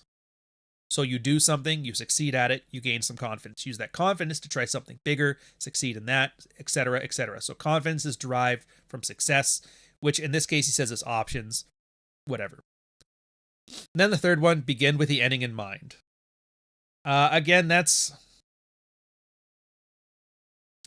A lot of guys will take this to mean date a girl with the intent to marry, which is not how he means it. He means, like, your frame comes first. Is she coming into my frame? The end in mind, right? It's worth the read, but again, it's always about how you apply this stuff, and that's the one thing I do like about Rollo's stuff above others, is that he keeps it high enough level that you have to apply it in a way that you see fit. You can't just follow his roadmap. He's not telling you what to do. He's showing you the tools you need to decide for yourself what you want to do. The next one is Fear and Freedom. Oh, yeah, I remember this one. And these are all these guys that are terrified. You hear about all this red pill stuff. They get, the black pill, it makes you hate women, blah, blah, blah. It's like all that fear you have is just the newfound freedom you have to decide. And that's one of the things that I think is the hardest to internalize as a guy, because I've just seen it so much. Once you give the guy the concept of frame, the concept of dread, have him understand hypergamy, all of this stuff, they will get to a point where they start getting scared. And I don't mean like a bitch. I just mean like, oh shit. Yeah, that's how freedom works. You have the freedom to do whatever you want. Well, I can't just leave my wife. Yes, you can. Well, yeah, but I'll be a monster. You're allowed to be a villain. And then guys are like, oh, so I can just do whatever I want. Yeah. And there's going to be a consequence to that. Yeah. And it's probably less than you think it's going to be. Yeah. So if I succeed or fail, it's totally on me. Like, yeah. Guys get terrified of that shit. They're like, holy Jesus. You mean to tell me there's nothing else there? No guardrail? Nothing I could blame? It's like, nope. Fuck. You're like, yeah. And then he follows it up with artificial joy, which is the same thing. Guys often hear the siren song of freedom and the absolution, like you have your own responsibilities. They hear that and they're like, I'd rather not. I'd rather go back to the Matrix. And that's his reference on this one. And it's like, no, man, no, you can't do that. Once you know, you can't unknow. You don't lie to yourself. And that's, I'm surprised a lot of guys take. I get why girls do. Cave women weren't able to fight tigers and lions, but men were. Cavemen were. So ideally, that idea of freedom, that discomfort, it's temporary anyway. After a while, you kind of get a rush from it. You hate the idea of being boxed in. But hey. All right, so we're going to do some super chats. And then the last one Is he finally going to talk about hypergamy? Yes. Yes, sir. Yes, he is finally going to talk about hypergamy. All right, let's get back to it. Where do we leave off?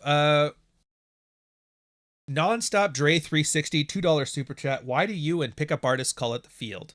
Well, because that was how that's how it's always worked.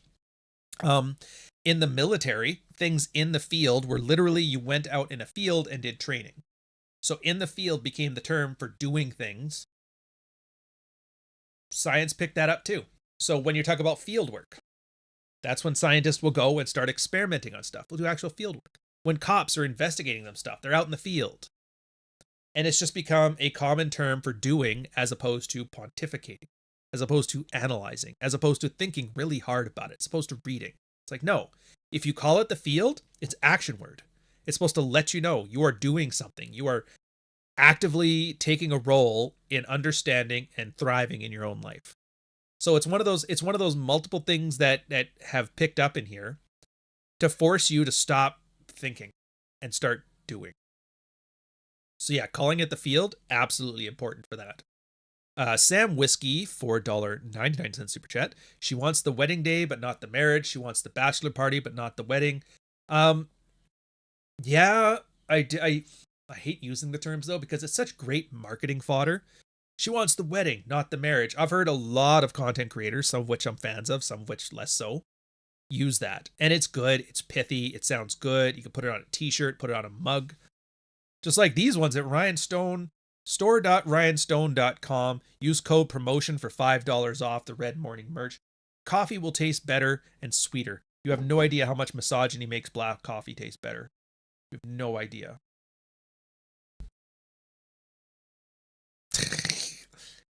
Yeah.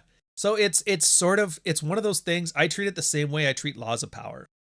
It's one of those things like hear it, understand it, realize it's actually describing a much more complex topic that has a lot more to it than just a simple platitude. But you keep the platitude in the back of your mind as like a mental model. So when, you're in a situation where this kind of thing would be applicable, you kind of recall. Like, a buddy of mine, he was getting married to his girl. They're still together. So it's like, it's a happy marriage. But I remember the 6 months prior, she started getting like bridezilla-y, controlling, nagging, really pushing boundaries. And at one point he's like, hey, just so you know, like, I don't care how much this fucking costs. I still can walk away. So like, get your shit together. Because if you think after this, I'm turning into some floor mat, that's not happening. It was like, I've never been more proud of my buddy. He doesn't know any of this red pill stuff, by the way. It was just him. He's like, no, I am not doing this. And yeah, he just she calmed the fuck down. Then 2 kids in a house and a new patio added to their house later. They're happy as shit. The only weird thing though, they do this new thing. I didn't know this is a new trend, but apparently liquor store brands do. Non-alcoholic beer is growing 400% a year over year. They are selling caseloads of it. And I don't know what started it. I want to guess it's from COVID. Everybody was day drinking and felt really good. And then everybody was gaining weight from COVID. And they're like, oh, I better stop drinking. And so everybody's switched over to non-alcoholic beer and wine. And the non-alcoholic, like, White Claws are the weirdest ones. So it's like, just buy club soda then. It's like, no, it needs to say alcohol free on it. I don't know. Can you explain the logic behind bridezillas? It's not that there's no logic behind it. Just remember, a girl, this is like a big event. She becomes the center of attention. This is the equivalent of like a guy winning the Super Bowl. And of course, I told you, women are neurotic. And when they're neurotic, they try to control the environment around them to feel better. And the more neurotic a girl is, the more she tries to control it. That's all bridezillas are. Yeah, I think it's adjacent to the workout craze, which I find is ridiculous. Anyways, so we're going to finish off the year 2 thing. I don't want to run behind schedule. We're technically right on time right now, but I was kind of hoping to be ahead of schedule. The last section is hypergamy. So casualties. And this is where he brings up the deaths of desperation. The guys who suicide themselves because of the girl, the one that got away, and women are hypergamous, they don't care. I don't remember if he uses it in here, but the big story I remember from the old days was one of the guys in the Red Pill subreddit, he was talking about his friend or his brother. I can't remember which. But the idea was the woman, acrimonious divorce, completely acerbic. She took the kid, she took the house, she took everything. He went to her house when she was home, and he put a bullet in his mouth in front of her. It's like, that'll teach you. And he goes, that part was horrific enough. But what happened, and then what do you think happened? You think the girl learned from that and took the lessons? Like, no, she milked that. Oh my God, it was such the saddest thing ever. I'm such a victim. Thankfully, he didn't blame the kids. And she just milked it all. She was at the funeral, making it all about her. And it's just one of those. And that's the point of this. Like, you got to kill the beta. Because if you don't, she's going to bring a date to your funeral. Anyways, it was a real tearjerker of a story, man. Yeah, I don't know if she took another guy to the funeral, but for the sake of the story here, we're going to say so because it's catchier. Same thing with illness. A lot of guys think they got the perfect marriage. I know there's guys listening in on this one who probably had this situation. Like, I know them by names. I'm not going to name them, but it's one of the Batman origin stories we get. Perfect wife, perfect life, great job, great kids. Everything is perfect, but something happens outside of your control. 2008 financial crash. Your construction business decimated. It's never coming back. You work in tech. H-1B visas took all of your work. You can't come back. You're outside of tech. You get sick. You catch cancer. You catch a brain thing. Something like that happens. You're not coming back. And they think relationship equity. Well, now it's time for the girl to take care of me. I've taken care of her for our whole lives. And then what does she do? She's like, looks to scavenge the corpse. A lot of guys are not a fan of that. And that's a brutal thing to learn. Oh, once I'm no longer useful, she no longer loves me. Well, how is that supposed to help me other than make me pissed off? It's just supposed to make you not account for it in your life. If you know this, if things get bad enough, she will tuck tail and run. So now knowing that, how would you live your life differently than you're living now? And if you can answer that question honestly with yourself, you'll generally have a better, and this is the whole idea of outcome independence, right? No matter what, I can get cancer, I can not get cancer. I can lose my job, I can not get a job. This is the exact life I want to live. And if she stays, that's great. And if she goes, that's great. And it sounds horrific and it sounds flippant and it sounds mercenary, but hey, welcome to 2024, where you essentially have to take feminine strategies and adopt them for male sensibilities. In this case, a more opportunistic and mercenary sense of love is a survival trait. The alternative is you suck starting a shotgun, or, you know, having her bring a date to your funeral. And I like, take your chances if you want to. Take your chances. The next one, which is actually one of his more, I think it's his most popular essay from second year or this year. And it's where he was bringing up the military aspects of this. And I think the parting shot, military suicides exceeded combat deaths this year. And they've been doing it every year since. Did you know, for the military, even during the War on Terror, the top 3 causes of death: suicide, equipment failure, enemy action. And the first 2, 3 beers, please. The first 2, it's not even close. Like, enemy action was a trailing third. Exponential difference. So just remember that. The big thing that's going to kill you today is you. You're the only reason. And that's why all of this stuff matters. You are your most dangerous thing in the world right now, is yourself. Why? Because you think of women the way you want them to be and not the way they are. The number 3 cause of death among civilians is doctor mistakes. Number 5 cause, euthanasia. Go figure. 5% of all deaths in Canada are euthanasia right now. 1 out of 20. Absolutely horrific. This stripper with the 5-year-old is different. Yeah. People are people, and that's the same thing here. And the argument for this one is a lot of guys here, because they're still looking at it through their blue-pilled idealized lens. You look at hypergamy, you look at the feminine imperative, all this stuff, and you think women are evil, women are assholes. It's like, no, women are women. And this is where he tries to detach the morality from it. Like, the red pill is amoral, and that's the point of this. No, they're just women. This is what women do. You can't get mad at them. Oh, my dog shit on the floor. Well, he's a dog. It's what they do. You're going to call a dog evil because he shit on your floor? My dog, I left my steak on the ground and the dog just ate it. Jeez. That dog sounds evil. No, he's just a dog. He's just a dog. Awareness and intent. This one here, it's drawing attention to And again, it's more of like the women are just women. Don't worry about it. They didn't intend to do this. They're not evil. They're not Machiavellian. They're not, I'm going to fuck this guy over. They're just largely following their instincts. What do people normally do? We do what are kind of like our biological drives push us towards. For the most part, we have some firmware on top and there's some like a social aspect changing it. But if you leave us to our own devices and you don't have us take consistent change, you don't put stressors on us to force us to do one thing or another, we'll largely do the same thing. So women will always be like women until you put some kind of barrier in the way where they have to not. And sometimes the barrier is an easy one, like Sharia law or Sharia law. You get girls in that situation, they're going to act differently than, a girl from California. If you become the top tier guy, bitches want to fuck him, guys want to be him. You could have any woman on world. It's not just like, does your wife not fuck you or do all women? No, all women want to fuck me. All women are trying. They hit on me in front of my wife. If you get to that level, yeah, your wife's behavior is going to change versus one where you're like, happy wife, happy life. Are they aware of it? No. Do they intend to do it? No. Does it happen anyway? Yes. And that's ultimately what you have to realize, that you got to detach our frontal lobe justifications from our limbic brain actions, intentions, and awareness. It's almost like just treat people like animals. But I don't want to mean that in a derogatory way. It's just follow our instincts.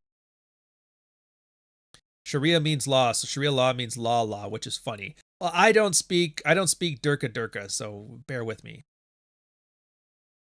Then the second to last one, Taming the Beast. Starts off with a question. Knowing what we know about hypergamy, that it's inborn and does not give a crap, and also what we know about women's attraction cues swaying towards much more alpha men during ovulation, can men deal with the thought of living with somebody who is having a fight against, assuming it's a fight, her general innate desire to trade up and a specific desire to stray with a top-tier man during ovulation? The short-term answer is yes, or the short answer is yes. Like, we can figure it out. We're not stupid. And that's the point. Don't be sad. You can figure this out. You can have a lifelong relationship. You can. It's not guaranteed. You have to be prepared if it doesn't. But yeah, generally speaking, you have your shit together. You become top tier. It does make your life a lot easier. And he blames this chick's like she does what a lot of chicks do. They take this and they assume it means it's a straitjacket. Oh, that she will automatically. Guys making $5 more a year than you. She's gonna leave you for him. It's like, no. There's a lot of shit that gets in the way. You have more control over your life than you think. So when you hear about all of these mental models, these processes, these concepts, it's not a straitjacket. Just keep them in your mind, understand that those are the drivers, and then, act accordingly. Then the last in second year Rollo Tomasi is hypergamy synthesis. I'll probably start with a quote on this one. So, Rollo, I know you like to divorce humanistic and moralistic variables as much as possible, and I understand why. I would like you to explain this point. There would be a contingent of moral absolutionists who would declare that it's men, by virtue of their secret moral awareness and thus responsibility, who need to enforce control over the society's destructive nature of hypergamy. Ironically, this moral impetus is yet one more control itself to ensure hypergamy works to the benefit of those who subscribe to their moral absolutism. I understand you say that hypergamy doesn't care about moral imperatives, but how would the attempt of men to enforce controls over it backfiring? What did he have as an answer for this one? That's a good question. This one I don't remember at all. Oh, I see. It's mostly just, they don't change. Women aren't going to change. Which, in fairness, is true. It just changes the manner which this stuff goes out.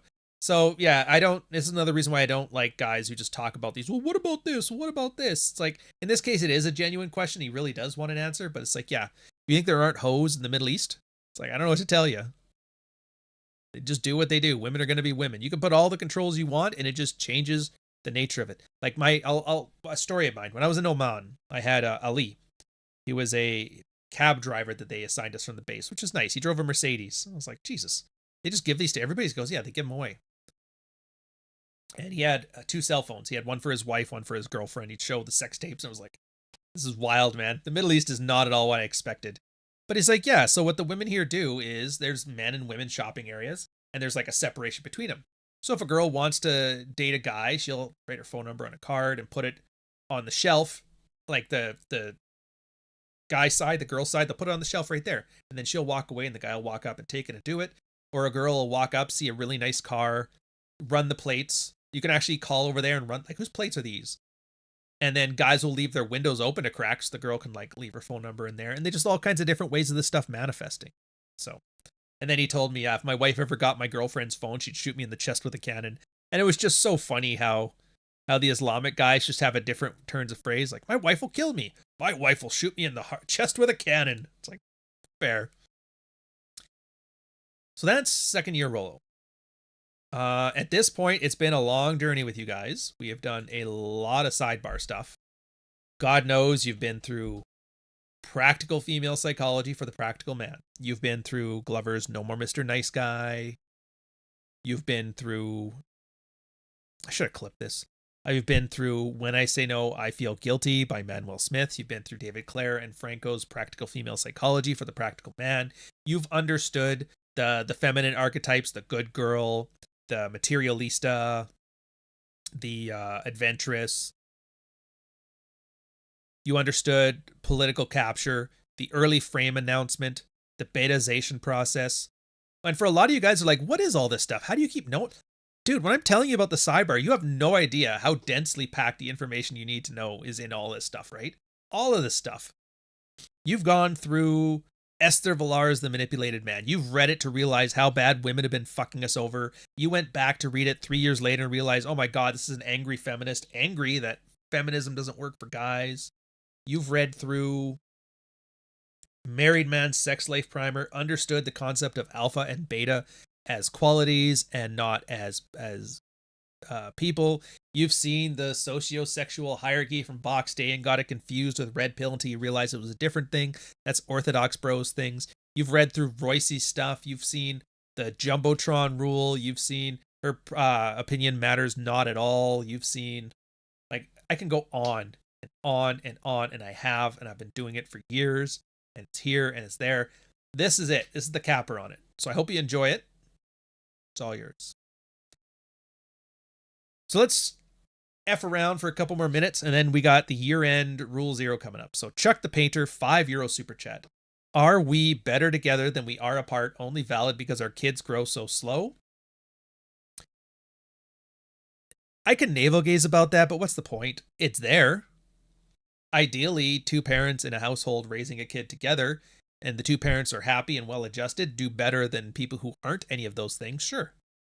Is it because of reason X or reason Y? I can speculate. Does it matter? Just look what's around you. What are happy people doing? What are excited people doing? What kind of things are going well? All right, well, maybe there's something there to learn. Pay attention, swap some notes, learn some stuff, move forward from it, realize a lot of people lie about their inner turmoil. So it's like when Tate started showing off his fuck trophies for clout. It's like, wait a minute, Tate has kids? I thought he was trafficking women. Yeah, but right now he needs to look sympathetic, so he's playing with his kids in the pool for cameras in front of the war room guys.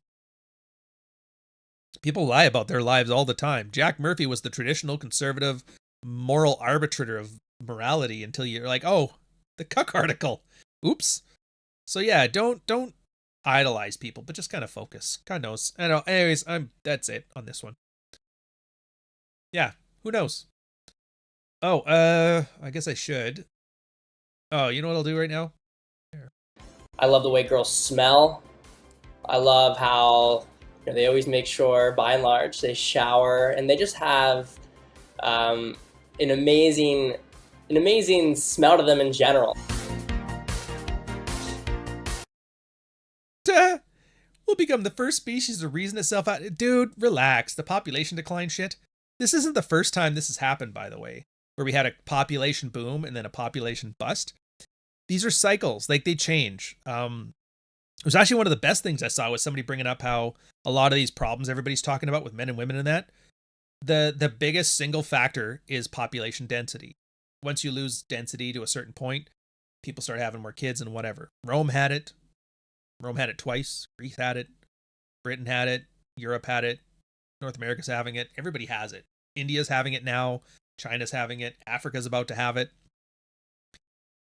We grow into a certain size, and then because of various factors, we stop growing, we decline, and then once we drop past a certain threshold, we start to grow again. And this is just another cycle. Just remember this too.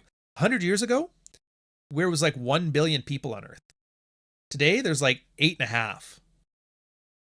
So we could lose 80% of our population right now. And it's not like we're going to go back to the Stone Age. We'll go back to 1920 or 1905. Now, with the technology we have now, 1905 population, it's not as dire as people make it out to be. So just relax. We will sort this stuff out. The population decline is the climate change concern for the right wing. I hate to make this political, but it's true. In the same way that lefties are like, oh, the Earth's going to get destroyed with the fossil fuels. The right side is like, dude, with the population, we're all going to die off. It's going to be like The Last Man. I read half of Nietzsche. I know what I'm talking about. Smaller families mean. Yeah, to be fair, I also have like 1, 2, 3 sisters. Same thing.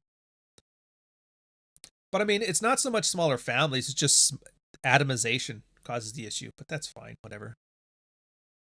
This is giving me Dr. Strangelove vibes. We lose 80% of people and be fine. Well, I don't mean that I want us to lose 80%. I'm not saying it isn't we should or we are. I'm just saying it's we could.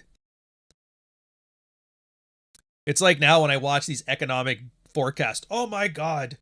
Do you realize America could drop to the economic GDP of 2015? And everybody's like, dude, I was there for 2015. It wasn't so bad. Do you realize we could be back to 2003 levels of inequality? It's like 2003 fucking rocked, dude.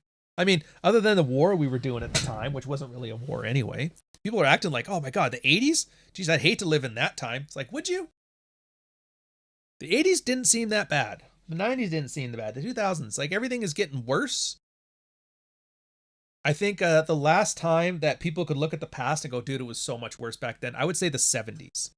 The 70s are the last time that, like, you don't talk to anybody now who was around for the 70s. Be like, dude, I would love to go back to the 70s. They're like, I wouldn't. The 70s were horrible. Everything was in that stupid green color because of the oil embargo, this, that, and the other thing. All this stuff was horrible. So yeah, this is not a nostalgia thing. There are times when people like, the 80s would have sucked if China was living in 2020s at the same time. Yeah. Anyways, that's all I got for it. So Jack's doing the year-end thing there.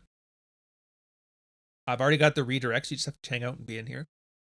I have to do a lot of plugging right now because I'm just fucking pumped.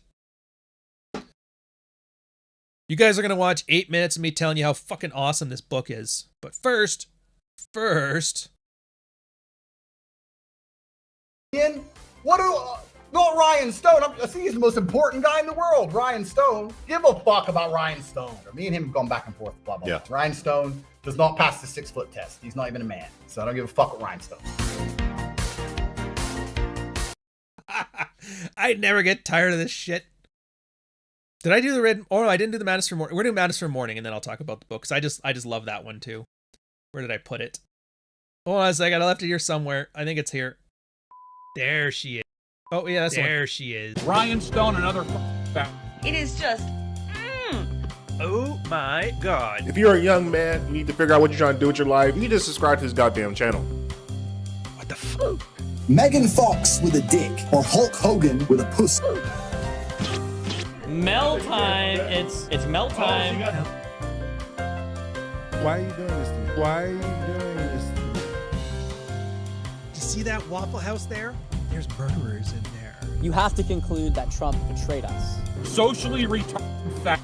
Seething. Don't work with retard. He's a halfway decent looking guy, a nice smile, can be a gentleman, snarky as even in person, yet he blocks me and talks shit about. Somebody find out their fucking real names for me.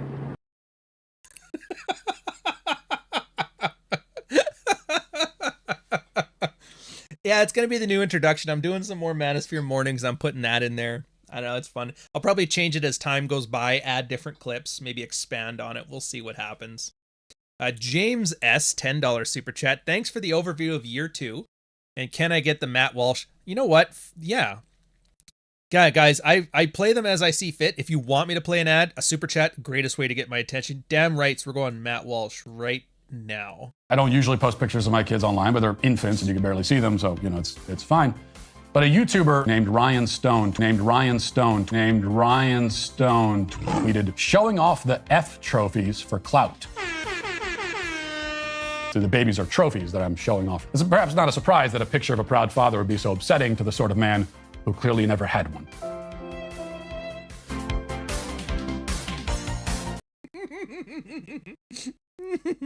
I wonder, for the O1 visa, does that count as international acclaim that Daily Wire is doing shit posts about me? Makes you wonder. Yeah, I clipped all that stuff. Where can we get the hardcover of Fuck Files? Oh, well, 2 seconds. We'll get on that one. What was I just talking about? Oh, the commercials. We found out your real name. I hope not. Sad violin. All right, whatever. Yeah. So here's the books that are awesome. I've taken Fuck Files off the market temporarily. It is going back up in the end of January with a new pen name. Instead of just Ryan Stone, I'm calling it R.A. Stone. The idea is, Stephen King called himself Robert Backman or whatever when he did Running Man and all that stuff, because it was like, these aren't the same books that I'm doing otherwise. He has a whole bunch of other reasons for it too, but the advice that I've gotten and the advice I'm following is Dogwalker is a fictional book. It's going to have an appeal to a much larger audience than just the red pill niche. Having said that, R.L. Stein's Goosebumps, yeah, like that. So you, as long as you put a different author name in the thing, it'll put it on a different author page. So if somebody reads Fuck Files and they're like, oh, this is good, I'd like to read more, I don't want them to be seeing, oh, there's praxeology. What the hell is this shit? But people who read praxeology who maybe don't want to read fiction, I'm like, who's going to read that shit anyway? But if they read that, they'll know about it anyway. So I don't want somebody to be able to read Fuck Files and look over and like, what the hell is Frame? And then completely get turned off of like any of the future books I put on. So I'm keeping the fiction and the nonfiction separate. So there's a Ryan Stone and an R.A. Stone. Fuck Files is largely going to be an R.A. Stone book. It's coming out. The hardcover is coming out 30th of January. And I believe the Friday afterwards, the paperback is coming out. The Kindle, I think I'm going to do it at the same time as the paperback. I've still got to finish that one off, so it's on my to-do list. And then Valentine's Day, Dogwalker come out. So they're coming out as like, hey, just so you know, the new book's coming out. Here's the old ones remastered. It's the 3rd edition. It's going to be great.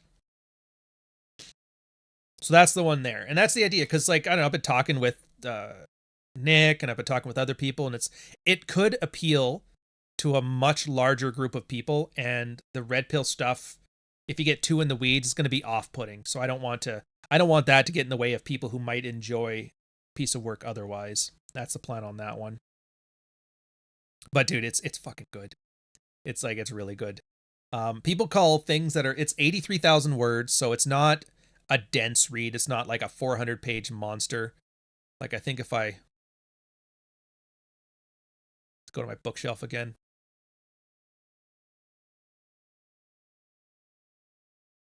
Pre-orders alive. Oh, pre-orders. Dude, the pre-order is alive on it anyway. Well, that's good. All right, let me go to the Amazon page. Well, look at that. All right.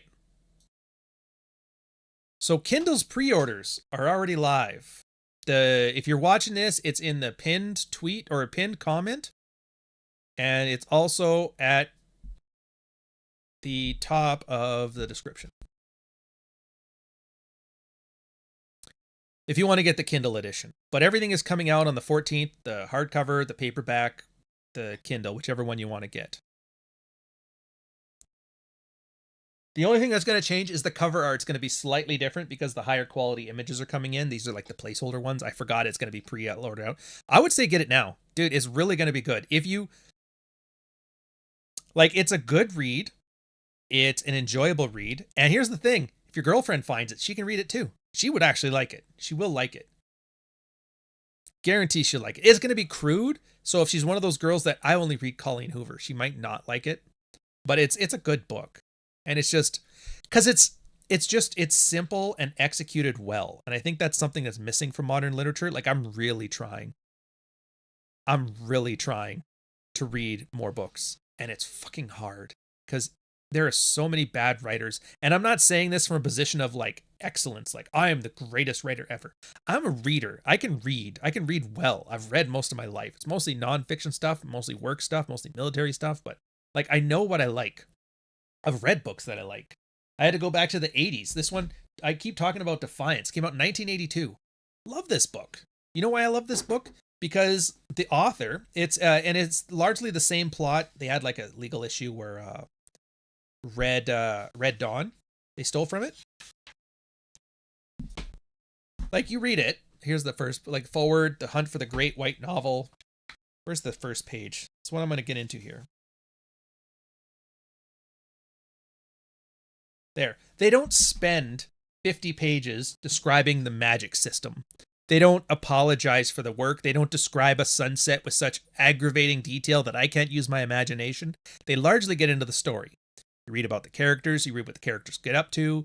You read about how they develop and how they progress. You read the plot points, like what are they doing? What's the action? It's action, not exposition. And like, I love that. But the problem is most books I find now aren't like that. There's even books from guys that I like and I'm trying to read. Maybe I'm like, maybe I can just get into it. And I just can't. That's why I loved Theft of Fire so goddamn much. That's why I loved Delicious Taco's book so goddamn much. It's because I don't need you to understand how great of a world builder I am. I don't need you to understand how thoughtful I am. You don't need to understand my feelings. I don't need to be an omnipotent person telling you how to feel and how to think about this book. It's not a YouTube video. It's like, here's the story. Good luck, man. Use your brain, put it together. And I'm like, I fucking love it. And so, yeah, it's in that. And it does that. It starts, and it's the other thing is the first sentence, the first page, the first chapter. Just because somebody has purchased your book does not mean you have them as a reader yet. You don't. You do not have them as a reader yet. You have to grab them in the first sentence. Time is of the essence. People have very little free time in themselves. In that first sentence, you need to let them know you're not wasting your time reading the rest of this book. The first page, you need them to be okay, definitely not wasting your time on the book. More details. The first chapter, the person's like, I want to read the second chapter. If you haven't done those three things effectively, you've lost them as a reader. And yeah, they've already bought your book, so who cares? But yeah, you might be writing a second book. Do you think they're going to buy your second one? No, I didn't like the first one too much. Well, how do you get them to like the first one? Well, they just have to bear with me. It's like, well, here's the thing. Why? Do you know how many people have wasted their fucking time before? There's no trust. And arguably there shouldn't be, because people have broken it too much. So if you write a good enough first sentence, if you write a good enough first paragraph, if you write a good enough first page, then yeah, the person will be like, all right, so he's bought some goodwill. I'll get through, some exposition slog in chapter 2. I'll get through chapter 5. That's maybe not the most interesting chapter. Like, you've bought that goodwill, but you have to earn it. And that's a big part of the writing process when I was writing on this one, was just, how do I not just not waste the reader's time, but how do I show them I'm not wasting their time? And it was largely that, by being, and it's the same thing I did at the start of this Red Pill stuff when I was doing my speech over at 21 convention in Florida that shall not be named. See you in a bit, Jack. It's I told him, I'm like, you guys are giving me an hour of your time. You gave the convention like $1,000 of your dollars. It's like the least we could do. The least we could do is just throw a bit of reverence for that. Time and money are two of people's greatest resources, and you just gave it here. So how about I just don't insult you by like making you feel like you've wasted it? And that's it. And yeah, so you'll read it, you'll understand when I say it's like a book about a promise keeper. You'll understand when I talk about how the antagonist and protagonist kind of switch halfway through the story. And and that's the interesting thing. You can play with stuff like that, right? Oh, can I get a big pale boob commercial, Pringles can with things? Sure. We'll do those quickly here, and I'll finish bragging about how awesome this is and how much you're going to enjoy it. One of the guys who ran the Red Pill channel sent me a message. I actually appreciate that you took it from an idea-based perspective instead of ever resorting to personal attack. Like, if this movement is actually going to be dangerous, do we need to understand it so that we can take it down? I knew going into it that this might be a hot mess. I'm not going to have those guys back on my channel again. Absolutely not. The fucking honkers. Ryan is sounding like Roger Zelanzi. He said the same thing about the story over any world building. Oh, that's good. You know who else said it? Orson Welles. He told people stop with homages. But it's the same thing. And I think there's a sub message in here for you guys. Aside from the book, aside from the entertainment value of it, aside from the cost, the dollar per enjoyment factor, which I would say is pretty goddamn good. Aside from the fact that I've got a very good graphic design experiences, which allow me to make, like, if you get the paperback or you get the hardcover, you're getting a reading experience. Like, it's not just, oh, it's just a book, it's put together. You're getting, like, details have gone into it. The choice in typography to make sure your eyes don't get tired when you want to do a binge read of the thing. The aesthetics of how the cover looks the way it does. The typographic choices. Like, right now, if you look at the cover, the font there, it's an Egyptian slab serif. The idea is it taps into those, like, gritty pulp novels of, like, the 1970s. I tried to go with the sci-fi acid angle. I couldn't quite get there, but I like this one because it's more sobering and efficient, but enjoyable. Like, so it's different. It's got the serif font, the serif typeface, which is like, oh, it's a very traditional thing. But it's not traditional enough. That's why it uses a slab serif, where it's like, oh, modern traditional. Well, that's good. And then you look at the picture itself. My instructions for Ray, who did the art for this, is, like, for the colors, they go, so what kind of coloring scheme are you looking for this one? I'm like, I want you to make it look like American Pop by Ralph Bakshi. I want you to use an impressionist design, like, where colors you wouldn't think work together. And a lot of time, those guys would use, like, contrasting colors. They'd have hay bales, but the hay bale would have, like, pink, orange, and green in the colors there, but still looks proper. I'm like, I want you to play with this. I want you to make it look like you threw up in Technicolor, but have it as a consistent thing. He knew exactly what I was talking about. I'd say he largely did it. Like, go click on the title. You'll see it yourself. There's the separate cover for the hardcover. The hardcover one's even funnier, but I kept those different there. Yeah, so it's all of the stuff. So the reading experience you're going to get is even good. So, like, the aesthetics, they kind of meld together, the choices that it makes. It's stuff you don't even notice. You just know, it's like, dude, this is an easy read. It's like, yeah, it's designed to be an easy read. I don't want to have you suffer. And it's like, if you give a shit about your writing, why wouldn't you give a shit about this other stuff too? Yeah, Fuck Files. Dude, and I'm not talking shit about my book, but if you liked Fuck Files, this is worlds and a way better. 100% way better. Like, if you read Dog Walker and then you read Fuck Files, you'd be like, what is this piece of shit? Like, that's how good this is. It's at the point where I'm like, I'm not embarrassed about it. It was what I wrote at the time and it's good. It's not like, but this is like magnum opus good.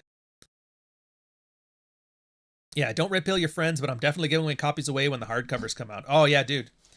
Hardcovers are on the list now. Now that I've finally gotten ahead of the game, I'm ahead of my workload. Yes, all my books are ready to go out for the time. I've got like a month and a half now of things, so I can finally get to hardcovers on Frame and on Dread. And I wanted to redo the paperbacks, because right now they're in a 6x9 format, which is fine. But I always just find, and this is like such a small detail, and we're going to end this and go to the thing. So like when you read it, like you see this, you kind of have to, it's a bit unwieldy for your hands. So I like the idea of like a 5x8, something like this. This is just a notepad, whatever. Or I guess I can use my notebook. But it's easier. You can like just pick it up. And this is like 8.5 by 5. I wish I had my other one here. My Jordan Peterson one's an 8x5. But like it just fits easier in your hand, and it's like reading experience is good. They call it trade paperback, and that's what I'm gonna do. I just got here. Did the thumbnail get explained? Why is there a rabbit and a greyhound? Oh, that's just Rollo and me. That's just fucking around stuff. Anyways, that's it. Jack's podcast is coming on in 5 minutes, so I'm gonna end this off and get you guys down there. Let's do one more ad to see us off. You know what? We did. Let's do fun. Let's do Rambo. Fuck it. What does this one?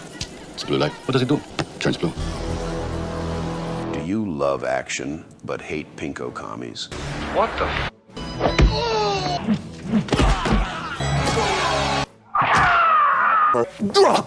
Boom! Do you yearn for an age where we were the good guys and had clear bad guys without some deconstruction about maybe the real evil is the friends we made along the way? Simple and effective stories. Stories perfectly told. A movie that has refined its genre to the point of perfection. Not a line of dialogue out of place, not a wink to the audience. Unironic awesomeness. A movie where you ram a tank into a helicopter for no reason other than it's awesome. A movie that lets you know it's okay to bring a bow and arrow into a combat zone. Do surgery on yourself with nothing but a campfire and a knife. Well, I have the movie for you.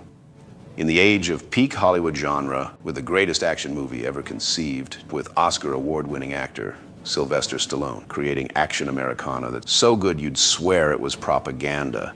It's the pinnacle of movies if you like movies with witty banter. Any ideas? They're rounding themselves out. Cool one-liners. Who do you think this man is? Good. Oh, God, would have mercy. He won't. Over-the-top violence, indulgent pain, and the perfect mix of mindless action and mindful characters. This is their uncle who showed up at Thanksgiving to piss off your sister who returned from university to lecture you on racism. It's the peak of action in Rambo. Rambo 3. Who are you? Your worst nightmare.